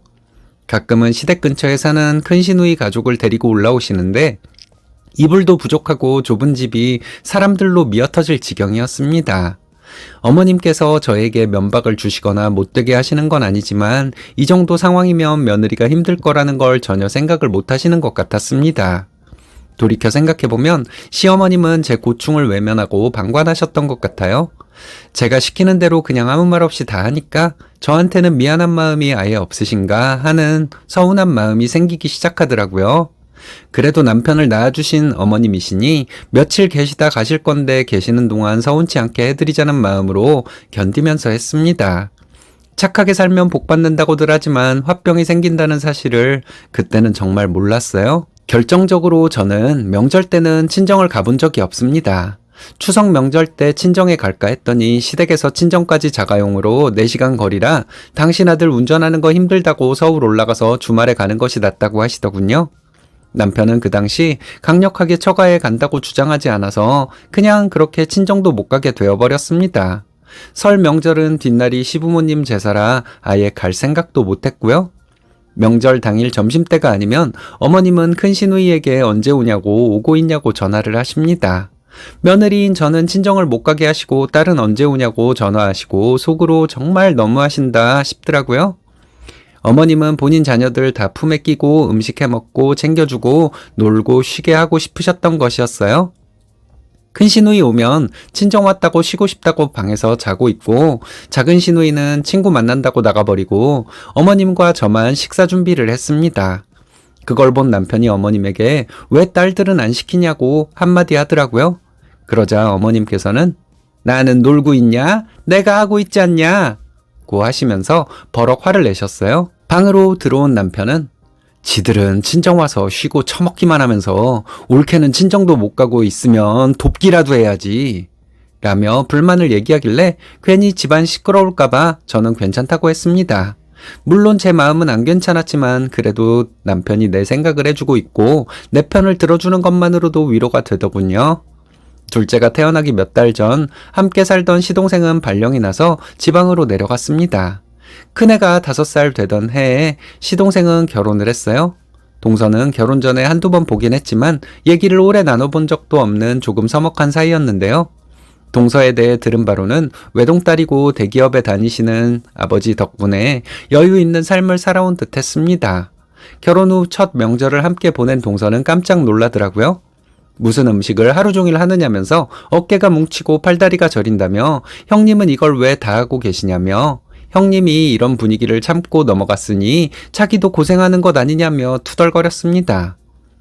저는 불만이 많았지만 가정의 평화를 위해서 좋게 넘어간 것인데 동서의 불평을 들으니 정말 화가 나더라고요. 동서라면 결혼하자마자 시부모님한테 불만 말할 수 있어? 동서도 말 못하고 나한테 말하는 거잖아. 점점 일 줄이도록 얘기할 테니 그런 줄 알아. 하고 말했더니 동서는 아무 말도 못하더군요. 동서는 그 다음 명절부터 명절 전날 오후 늦게 내려오기 시작하더라고요. 동서 친정에서는 과일이랑 여러 선물을 보내셔서인지 어머님께서는 동서가 늦게 내려오고 일도 거의 안 해도 아무 말씀 안 하시고요. 저한테 늘 차갑던 큰 시누이도 언제부턴가 동서에게 살갑게 대하는 모습이 보여서 의아했었는데 나중에 알고 보니 동서가 형님에게 고급 화장품 세트를 선물로 줬더라고요. 남편 혼자 벌고 시동생 시누이 데리고 빠듯하게 살던 저는 시어머님께 명절이라고 선물이라고는 드려본 적 없으니 뭐가 예쁘셨겠어요? 여름 휴가 때 시댁을 갔는데 동서가 임신한 몸으로 내려왔더라고요. 어머님께서 뭐가 먹고 싶으냐 누워있어라 하시면서 얼굴에 오이 마사지까지 해주고 계시길래 깜짝 놀랐습니다. 저 임신했을 때 속이 너무 메스꺼워서 라면이 먹고 싶다고 했다가 애기 엄마 될 사람이 몸에 안 좋은 인스턴트 먹을 생각이나 하냐고 별스럽다는 소리까지 들은 적이 있었거든요. 그 뒤로는 시어머님 앞에서 뭘 먹고 싶다, 뭐가 맛있다는 어떤 얘기도 꺼낸 적이 없었어요. 시어머님께 바랄 게 없었으니까요. 그냥 제가 사다 먹었습니다. 그때까지도 그런가 보다 하고 넘어갔는데 정말 기가 막힌 일이 있었어요. 저희 친정엄마께서 서울에 올라와서 수술하고 입원을 하고 계셨는데 시부모님이 안사동께 병문안을 가야 한다고 저희 집에 오셨더라고요. 감사한 마음에 병원에 모시고 갔다가 어이없는 소리를 듣고 왔습니다. 친정어머님께서는 추스르기 힘든 몸을 일으키면서 시어머님께 먼 곳까지 와주셔서 감사하다는 인사를 건네시곤 아무것도 모르는 막내딸을 큰며느리로 보내서 부족한 것도 많을 겁니다. 잘 못하는 것이 있으면 꾸짖어 주시고 많이 가르쳐 주십시오. 하시더라고요. 그러자 시어머님이 예, 그러겠습니다. 그래서 얼굴 볼 때마다 뭘 가르쳐 주고 있는데 다행히 잘 알아먹는 것 같아. 그건 다행이에요. 하시더니 느닷없이 둘째 며느리는 너무 착해요. 이런 말 좀 그렇지만 시어머니 공경한다고 용돈이며 비싼 선물도 척척 주네요. 하고 답을 하시는 겁니다. 친정엄마의 놀라는 눈빛과 민망해 하시는 모습에 저도 순간 당황했습니다. 시집 오던 날부터 친정엄마께서는 시댁에 잘해야 복받는다고 하셔서 저로서는 최선을 다하고 살고 있는데 눈앞에서 저를 깎아내리면서 동서를 높이는 말씀을 하시니 온몸에 힘이 빠지고 눈물이 나려고 했습니다. 황당했던 건 저희 시어머니는 병문안 때 빈손으로 오셔서 냉장고에 있던 과일과 비싼 음료수를 드시고 가셨어요. 시부모님께서 내려가시고 나서 친정엄마께 전화가 왔습니다. 내가 병원에서 이틀 밤을 제대로 못 잤다. 너 할도리도 안 하고 살고 있냐? 며느리 대접도 못 받고 살고 있었냐? 면서 우시더라고요. 저는 아니라고 달래드렸습니다. 동서가 시어머님께 선물을 많이 드려서 그럴 거라고 평소에는 저한테도 잘해주신다고 걱정 말라고 했습니다. 그 일이 있은 후부터 내가 뭘 하고 살았던 걸까? 남들처럼 달콤한 신혼생활도 없이 시동생 시누이와 같이 살면서 시골에 내려오라면 내려가고 당신들 일거리 없어서 심심하다고 서울에 올라오면 대접해드리고 명절 때 친정을 못 가도 불평 한 번 안 하고 할도리 다 하면서 살았는데 결국은 친정엄마 가슴에 상처를 냈구나 싶어서 너무 화가 나고 속상한 마음이 컸습니다. 그 이후로 시댁에 아무것도 하기가 싫어졌습니다. 아이 낳고 일주일에 한 번씩 하던 안부 전화도 하지 않았어요. 우리 아이들을 보고 싶어 하시던 말던 자주 내려가고 싶지도 않아서 남편에게 말해서 다른 핑계를 대면서 어쩌다 한 번 정도만 내려갔습니다. 그러니 시어머님은 답답하신지 제게 전화를 하셨어요. 안부 전화도 안 하고 내려오지도 않으니 너 무슨 일 있냐고 따지시더라고요. 어머님은 돈 선물 잘 주는 둘째 며느리만 예뻐하시잖아요. 저희 엄마 병문안 가서 있지도 않은 동서 칭찬만 하고 저는 가르칠 게 많다고 하시는데 제가 어떻게 어머님께 잘할 수 있겠어요. 이제 전 아이들 키우는데 집중할 거예요. 그동안 하던 안부 전화도 안 할 거고요. 대신 명절 어버이날 제사 정도는 챙길 테니 그런 줄 아세요. 어머님 돈 좋아하시잖아요. 돈 잘 주는 동서랑 친하게 지내세요. 하고 전화를 끊어버렸습니다. 동서가 아기를 낳고 나서 시부모님은 아기가 보고 싶다면서 동서를 부르기 시작했습니다. 하지만 동서는 너무 어린 아기 차 태우고 멀리 다니면 좋지 않다고 시댁에 내려가지 않더라고요. 그러자 시부모님은 손주가 보고 싶다면서 동서 집을 가시기 시작했습니다. 그 당시 동서는 친정부모님 댁에 같이 살고 있었습니다. 사돈 방문에 동서 친정어머님은 반가이 맞으시며 대접해드리셨나봐요. 그 후로 저희 집이 아닌 동서 친정집으로 자주 가시더라고요. 어느 날 동서가 제게 전화가 와서 하소연을 하는 겁니다. 시부모님이 너무 자주 오셔서 힘들다고 본인보다 친정어머님께서 손님 치르시느라 몸살이 났다며 너무 힘들다. 시어머님이 너무 개념이 없으신 것 같다고 저보고 그동안 어떻게 참고 사셨냐 하더라고요. 그 이후에 여러 번 동서네 집을 찾아갔던 시부모님은 동서와 영원히 연을 끊고 말았습니다. 알고 보니 시부모님께서 큰 시누이네랑 여행을 다녀오다가 다 함께 동서가 살고 있는 친정에 가셨더라고요. 식사를 끝내고 약주를 한잔 하시면서 시아버님께서 며느리의 도리에 대해 동서 친정아버님과 얘기를 하시면서 동서는 못하는 게 좀 많다. 자고로 며느리는 시댁에 이렇게 저렇게 해야 하는데 모르는 게 너무 많다고 하시면서 좀 가르칠 건 가르쳐서 보냈어야 했다고 면전에 대고 동서 부모님을 민망하게 했던 거죠. 동서는 어이가 없었답니다. 친정 부모님이 차려주시는 밥을 드시면서 며느리 흉을 보고 계시니 얼마나 기가 막혔을까요? 시부모님 가시고 나서 동서는 도련님과 한바탕 크게 싸우고 앞으로 시댁을 혼자 가든지 이혼을 하든지 선택하라고 했다네요. 도련님은 그때야 현실을 직시한 듯 했어요. 아내를 지켜주기로 마음먹고 동서 말을 따르기 시작했습니다. 다음 명절부터 동서의 얼굴을 볼 수 없었어요. 동서와 조카는 시댁에 오지 않고 도련님 혼자 내려오십니다. 그 일이 있은 후부터 시부모님 태도가 완전 바뀌기 시작하더라고요. 제가 내려갈 때마다 동서 욕을 엄청나게 하시면서 사돈이 딸 잘못 키워서 보냈다고 몇 번을 강조하시더라고요. 저는 시어머님의 그 말이 너무 듣기 싫었어요. 어머님, 동서 친정에 가셔서 동서를 흉보는 말씀을 하셨잖아요. 저도 어머님께 감정 안 좋아서 자주 안 내려오잖아요. 어머님은 왜 그렇게 며느리들을 못 잡아먹어서 난리세요? 지금이 무슨 조선시대도 아니고요. 동서가 어머님께 돈 드리고 잘해서 예쁘다더니 왜 눈치 없이 사돈댁에 가셔서 막말을 하고 그러세요? 다 자업자득인 거예요. 저한테 동서 얘기하지 마세요. 했습니다. 어머님은 아무 말도 안 하시더군요. 이상해서 어머님을 쳐다보니 울고 계셨어요. 큰아가 그동안 정말 미안했다. 너만한 며느리 없다. 그리고 네가 딸보다 낫다. 하시면서 태도를 바꾸시더라고요.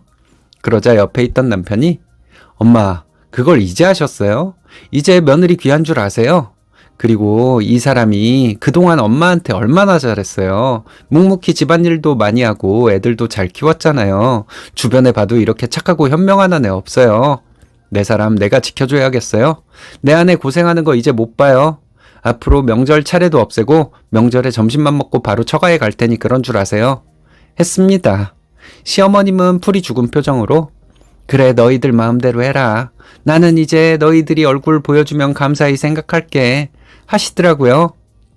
남편이 그 말을 할 때 시어머님이 당연히 안 된다고 할 줄 알았는데 순순히 알겠다고 하셔서 놀랐습니다. 그래서 저희는 명절에 차례를 지내지 않고 친정도 갑니다. 시어머님은 친정 갈 때 이것저것 챙겨주시기도 하시고요. 남편이 자기 사업을 시작하면서 저희는 이제 좋은 학군에서 잘 먹고 잘 살고 있어요. 애들이 크니 친정에도 자주 가고 있고요.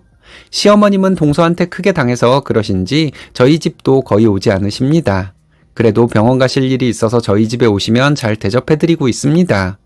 용기 내서 할 말 다 해서 이렇게 집안 분위기 바뀌었는데 그때까지 꾹 참고 살았다면 동서 대신 제가 시댁과 등을 돌렸거나 이혼을 하지 않았을까 하는 생각을 해봅니다. 가까이에서 묵묵히 일하는 며느리의 고마움을 모르고 어쩌다 찾아와서 두둑한 돈봉투 건네주며 생색내는 며느리 좋아하시는 부모님들 많으신데 그러지 마시고 묵묵히 잘하는 며느리한테 있을 때 잘하시라고 말씀드리고 싶네요.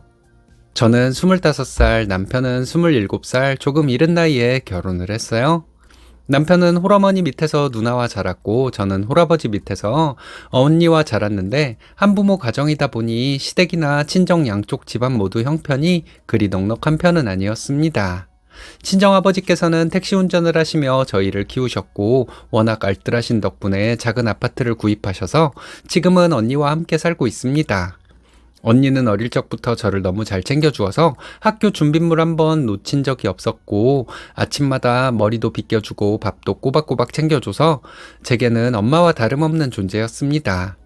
반면 시어머님은 보험회사도 다니셨고 대형 쇼핑몰 옷가게에서 오래 일하시다가 반찬가게를 차리셨는데 2년 만에 문을 닫았다고 하더라고요. 시어머님은 빌라에서 전세로 살고 계십니다. 지금 생각하면 돈을 더 모아서 경제적으로 여유를 가지고 결혼을 할 걸 그랬나 싶은데 그때만 해도 만나면 헤어지기 싫고 돌아서면 보고 싶은 마음에 남편과 저는 시어머니와 친정아버지를 졸라 예단 예물 다 생략하고 14K 링반지 하나만 맞춰 끼고 결혼식을 올렸습니다. 신혼여행도 국내로 짧게 다녀왔고요. 그때는 결혼만 시켜주면 감사하다고 생각했거든요. 결혼 전 남편과 보증금 낀 월세집을 알아보고 있었는데 시어머니께서 2년 정도 시어머님 댁에 들어와 사는 건 어떠냐고 하시더라고요. 월세도 아끼고 돈도 모으라고 하시길래 그러겠다고 했습니다. 그땐 제가 정말 뭘 몰랐었나 봐요. 시어머님은 본인도 곧 직장을 찾아 일을 하실 거라고 하셔서 저와 부딪힐 일 없을 것 같았고 무엇보다 잘해주시니 제가 크게 스트레스를 받을 일도 없을 거라 생각했어요. 신혼여행을 다녀와서 시댁에 들어서니 근처에 사는 시누이가 시매부와 함께 와 있었어요. 여행한 곳에 전국적으로 소문난 빵집이 있길래 사가지고 올라와서 시누이와 시어머님께 한 박스씩 드렸습니다. 시매부가 맛있다고 하면서 빵 하나를 집어서 입에 넣으려는 순간 옆에 있던 시누이가 화를 내면서 살을 빼야 하는데 밥 먹기 전에 탄수화물 덩어리를 먹는다고 저희 앞에서 시매부에게 면박을 주는 겁니다. 시매부는 살집이 좀 있고 배도 많이 나오긴 했어요. 그렇다고 신혼여행에서 동생이 선물로 사온 빵을 굳이 뺏어가면서 못 먹게 하고 난리치는 걸 보니 참 어른답지 못하고 나이값도 못한다는 생각이 들더군요. 남편은 매형이 안쓰러웠는지 누나한테 뭐라고 하니 그러니까 이 인간이 살을 못 빼는 거야. 너도 알고나 편들어. 그리고 이 사람 뱃살 나온 거 보면 모르니?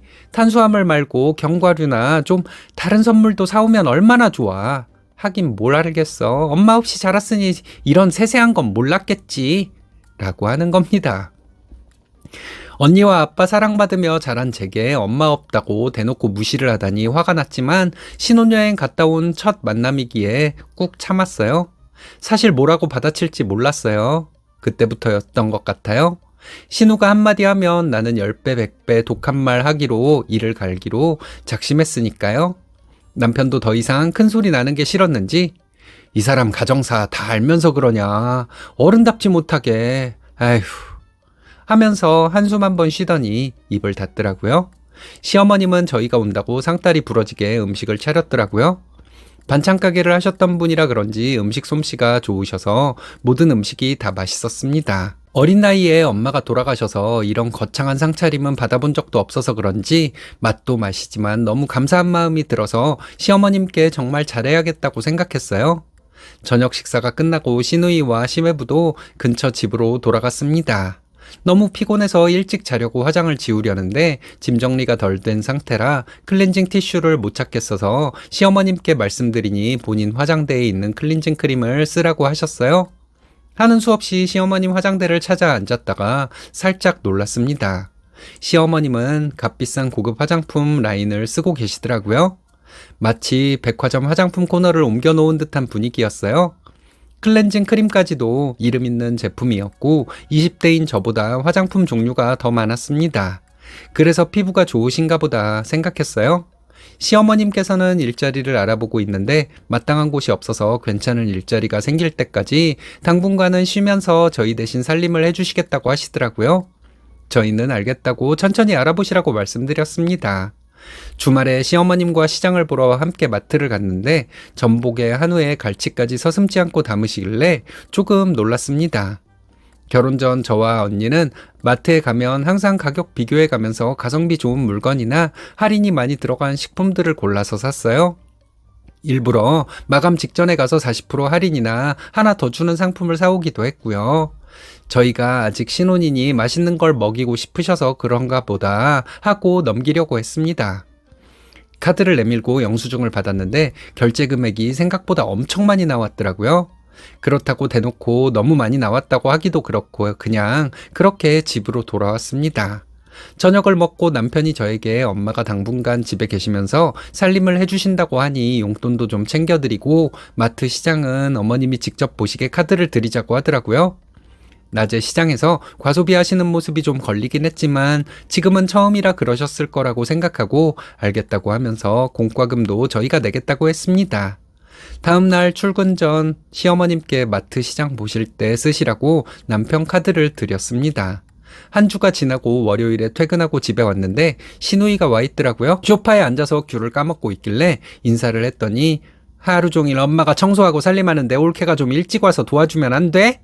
라면서 저에게 한마디 하는 거예요. 안 그래도 주말에는 제가 하기로 했다고 말했더니 그래도 주말보다 평일에 훨씬 날수가 많은데 가끔 일찍 와서 거들기라도 해야지 라면서 퉁명스럽게 말하더군요. 솔직히 좀 어이가 없었습니다. 저희가 그냥 공짜로 있는 것도 아니고 카드도 드렸고 용돈까지 챙겨드리는데 왜 저러시나 싶어서 서운한 마음까지 들더라고요. 시어머님이 저한테 신경 쓰지 말라고 하시면서 시누이가 임신을 해서 예민해져서 그렇다고 하는 겁니다. 시누이는 오늘 산부인과 들렀다가 임신 7주차라고 말을 듣고 왔다고 하네요. 시누이의 임신 소식을 그렇게 들었습니다. 그래도 좋은 소식이니 그냥 있을 수 없어서 남편 퇴근길에 케이크를 하나 사오라고 했어요. 저녁밥을 먹으려고 식탁에 앉았는데 시어머님이 돼지고기 수육을 하셨더라고요. 시누이가 먹고 싶다고 해서 사셨다는데 양이 넉넉해서 저랑 남편도 맛있게 먹었습니다. 식사 후에 남편이 사온 케이크로 촛불도 켜고 축하를 해주었습니다. 그런데 시누이는 임신 중에 밀가루를 먹으면 아기가 아토피를 가지고 태어날 수도 있다고 했다면서 시중에 판매되는 일반 케이크는 안 먹겠다는 겁니다. 케이크도 유기농이 있다고 하더라고요. 케이크를 사온 남편이 난감해하는 모습을 보니 시누이가 너무 얄미웠어요. 속으로 어디서 들은 것은 있어서 저렇게 티를 내는 건지 참 유별나다 하는 생각이 들었습니다. 다음 날에도 그 다음 날에도 시누이는 툭하면 친정에 와서 살다시피 했어요. 입덧이 시작되었다면서 자기 집에서 있기 힘들다고 이젠 대놓고 시어머니에게 엄마 밥 먹고 싶다며 이거 해달라 저거 해달라 하고 내가 있고 싶을 때까지 여기서 지낼 거야? 하고 통보했습니다. 시어머니도 거절 한 번 없이 하나부터 열까지 다 해주고 계시길래 아무리 딸이지만 너무한다는 생각도 들었어요. 일찍부터 엄마가 안 계셨기 때문에 엄마의 정을 느껴본 적이 없어서 한편으로는 부럽기도 했고요.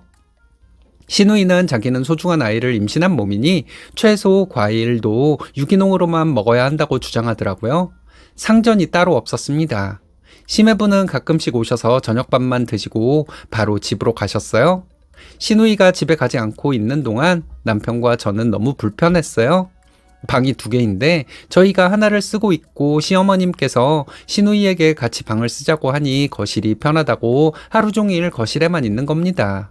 시누이가 거실을 차지하고 있으니 저희는 TV도 마음대로 못 보고 퇴근하면 거의 방에서 지냈습니다. 자다가 목이 말라서 물 한 잔 마시려고 부엌불이라도 켜게 되면 잠 깨웠다고 짜증을 내고 화장실 스위치 켰다 껐다 하는 소리까지 시끄럽다고 하니 불편해서 살 수가 없었어요. 듣다 못한 남편이 그렇게 시끄러우면 누나 집에 가라고 누가 객식군지 구분도 못하냐고 임산부 눈치 보여서 숨소리도 못 내고 살겠다고 뭐라 했더니 여기가 엄마 집이지 너네 집이냐? 엄마한테 얹혀 사는 주제에 큰 소리 치지 말고 불편하면 너희가 나가서 살아 하고 말하는 겁니다.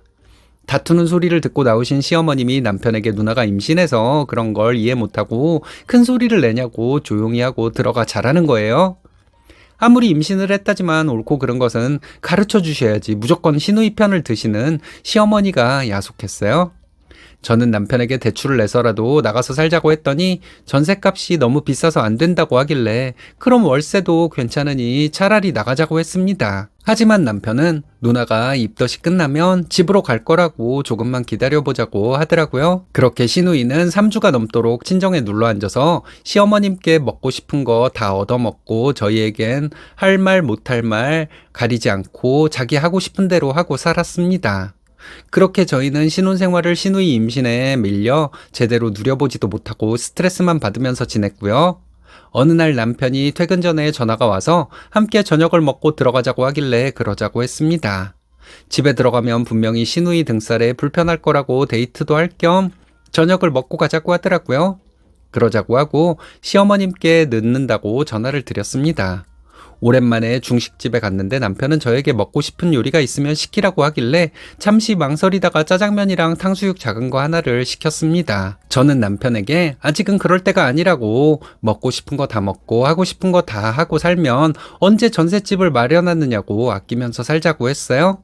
남편은 제 어깨를 두드리면서 미안하다고 조금만 고생하자고 하길래 당연하지 하고 대답하고 맛있게 먹고 나왔습니다. 9시가 조금 넘어서 집에 도착하니 시누이가 소파에 앉아서 저희에게 둘이서만 뭘 그렇게 맛난 거 먹고 왔냐고 묻길래 남편은 그냥 하고 방으로 들어가려고 했는데 갑자기 시누이가 자기를 개무시한다고 난리를 떨더라고요. 마지못해 제가 짜장면 한 그릇 먹고 왔다고 했더니 엄마 빼놓고 둘만 먹고 오니 맛있긴 하디? 이 집 식구가 너희 둘뿐이야? 어른 모시고 사는 애들이 예의라는 게 없어. 둘이 외식을 했으면 우리 생각해서 작은 거라도 포장을 해와야지 어디 빈손으로 와? 하고 시비를 거는 겁니다.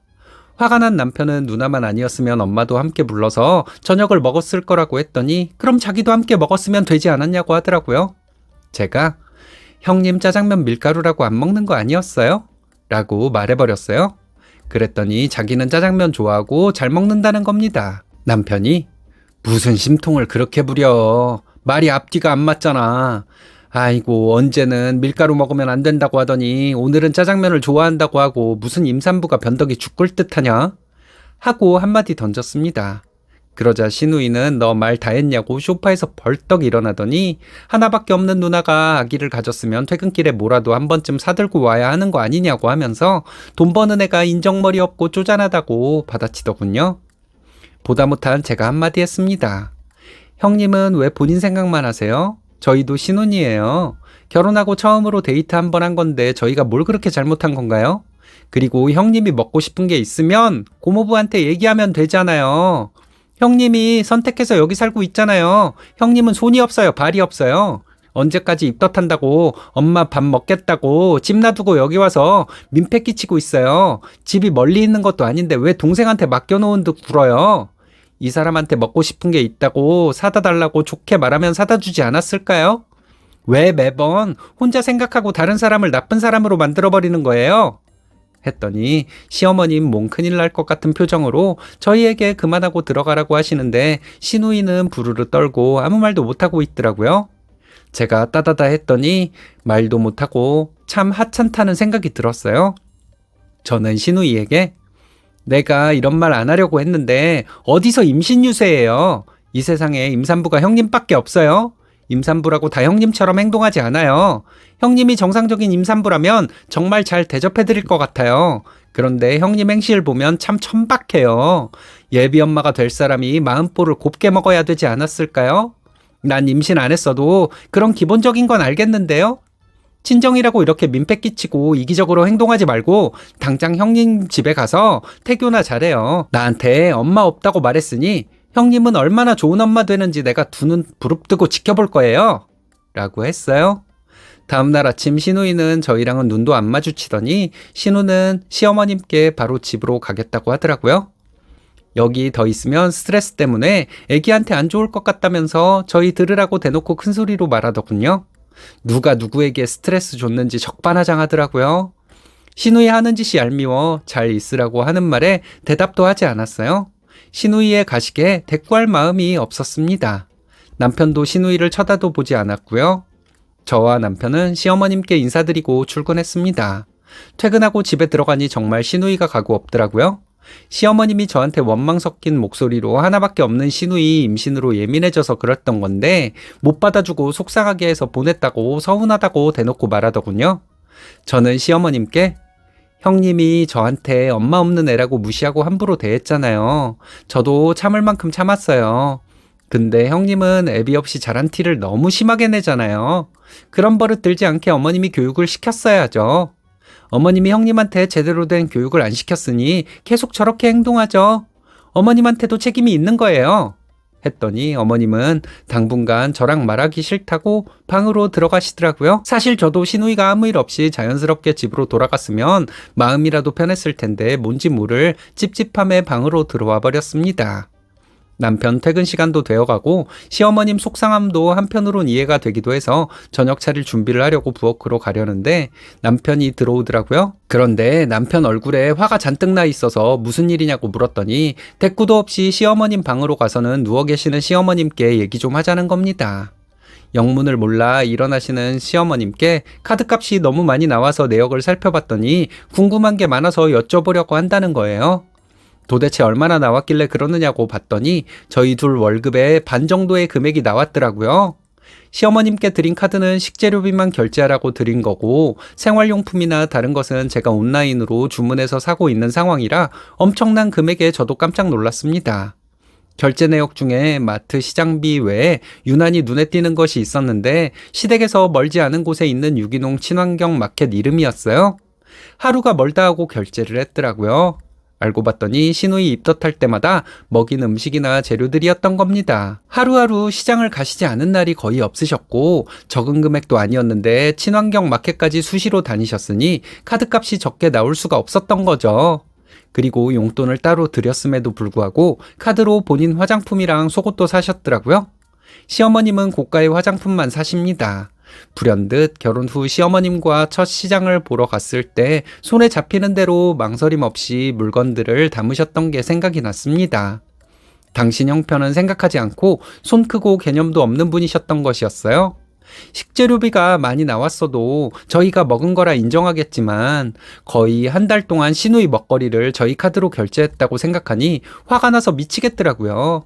그래 놓고서 저희더러 먹을 거 안 사온다고 트집이나 잡고 난리쳤다 생각하니 지금 여기 없으니 망정이지 신우가 내 눈앞에 있었다면 머리채 잡고 먹은 거 다 토해내라고 말하고 싶은 심정이었습니다.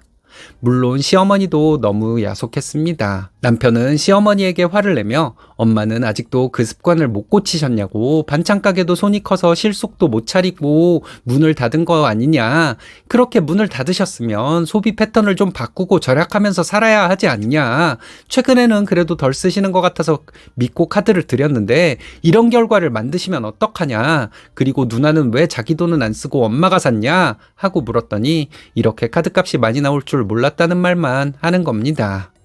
남편은 그게 말이 되냐고, 우리 돈은 쉬운 돈이냐고, 말이 되는 소리를 하시라고 고함을 질렀습니다. 애초에 엄마가 들어와서 살라고 하실 때 월세 아껴서 전셋집이라도 마련하라고 들어왔는데 공과금도 우리가 내고 용돈도 드리고 있는데 이렇게 과소비를 하시면 배보다 배꼽이 더 커서 돈을 모으기는커녕 오히려 마이너스라고, 더 이상은 함께 못 산다고 나가겠다고 했습니다. 그러자 시어머님도 저희더러 나가라고, 본인은 아쉬울 것 하나도 없다고 하시면서 뼈 빠지게 시장 봐서 밥 먹여 놓았더니 은혜도 모르는 놈이라고 소리치더군요. 저는 머리가 터질 것 같아서 가방만 챙겨 택시를 타고 친정으로 와버렸습니다. 시어머님의 소비 습관을 알면서 카드를 쉽게 내준 남편도 밉고 전셋집이라도 장만하겠다고 들어온 아들의 카드를 물쓰듯이 써버린 개념 없는 시어머니도 너무너무 미웠습니다. 예고도 없이 찾아온 저를 보고 아버지와 언니는 걱정스러운 얼굴로 무슨 일이냐고 물었습니다. 아버지와 언니가 속상해할 것을 알면서도 그동안 시댁에서 있었던 일들을 얘기하고는 울어버렸습니다. 친정아버지께서는 속상해하시고 언니는 저에게 신혼인데 이렇게 힘들어서 어떻게 하느냐면서 여느 때처럼 저를 다독거려 주었어요. 남편에게 친정에서 출근한다고 문자를 남기고 가지 않았습니다. 다음날 출근하는 저에게 친정아버지는 퇴근하고 남편이랑 함께 다시 친정으로 오라고 하시길래 퇴근 후에 남편과 함께 갔습니다. 저희를 앉혀놓고 아버지는 통장을 하나 보여주셨어요. 열어보니 1억이라는 돈이 들어있었습니다. 아무것도 없이 결혼시킨 것이 마음에 걸려서 그동안 모아두었던 돈을 집 구할 때 보태주려고 했는데 시댁으로 들어간다고 해서 그냥 가지고 계셨다고 하더라고요.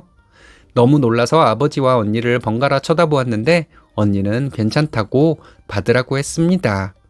대학 졸업하고 철없이 일찍 결혼한다고 효도 한번 못하고 온 것도 죄송하고 언니한테도 너무 미안해서 눈물이 줄줄 흘러내렸습니다. 아버지는 너희가 잘 살면 그게 효도라고, 엄마 없이 키우느라 부족함이 많아 오히려 미안했다고 하시는데 가슴이 너무 아팠습니다. 남편을 보내고 저는 시어머님 얼굴 별로 보고 싶지 않다고 친정에서 출퇴근하면서 언니랑 전셋집을 알아보겠다고 했습니다. 꼼꼼히 알아보고 친정집 근처 빌라촌에 작지만 방 2개짜리 전세가 나왔길래 계약을 해버렸어요. 부족한 돈은 언니가 빌려주었고요. 얼마 후에 이사를 하고 시댁에 있는 저희 물건들은 남편이 가지고 왔습니다. 최소한의 물건만 사고 남편과 허리띠 졸라매고 살자고 다짐했습니다. 그렇게 열심히 모아 만 6년 만에 작은 아파트를 하나 장만했습니다. 저희가 시댁을 나온 후로 시어머님께 용돈을 드리지 않았습니다. 속상한 것도 있지만 중요한 건 시어머님의 소비 습관을 고치기 위함이었거든요. 시어머님은 3년째 회사 식당 주방에서 꾸준히 일하고 계십니다. 처음에는 자식 키워봐야 아무 소용없다고 한탄하시면서 저희를 욕하고 다니시더니 지금은 그때 저희가 알려주지 않았으면 아직도 동귀한 줄 모르고 살고 있을 거라고 오히려 고마워하고 계세요.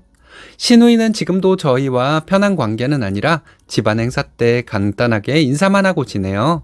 신우는 아직도 변한 게 없어요. 그 성질 여전하더라고요.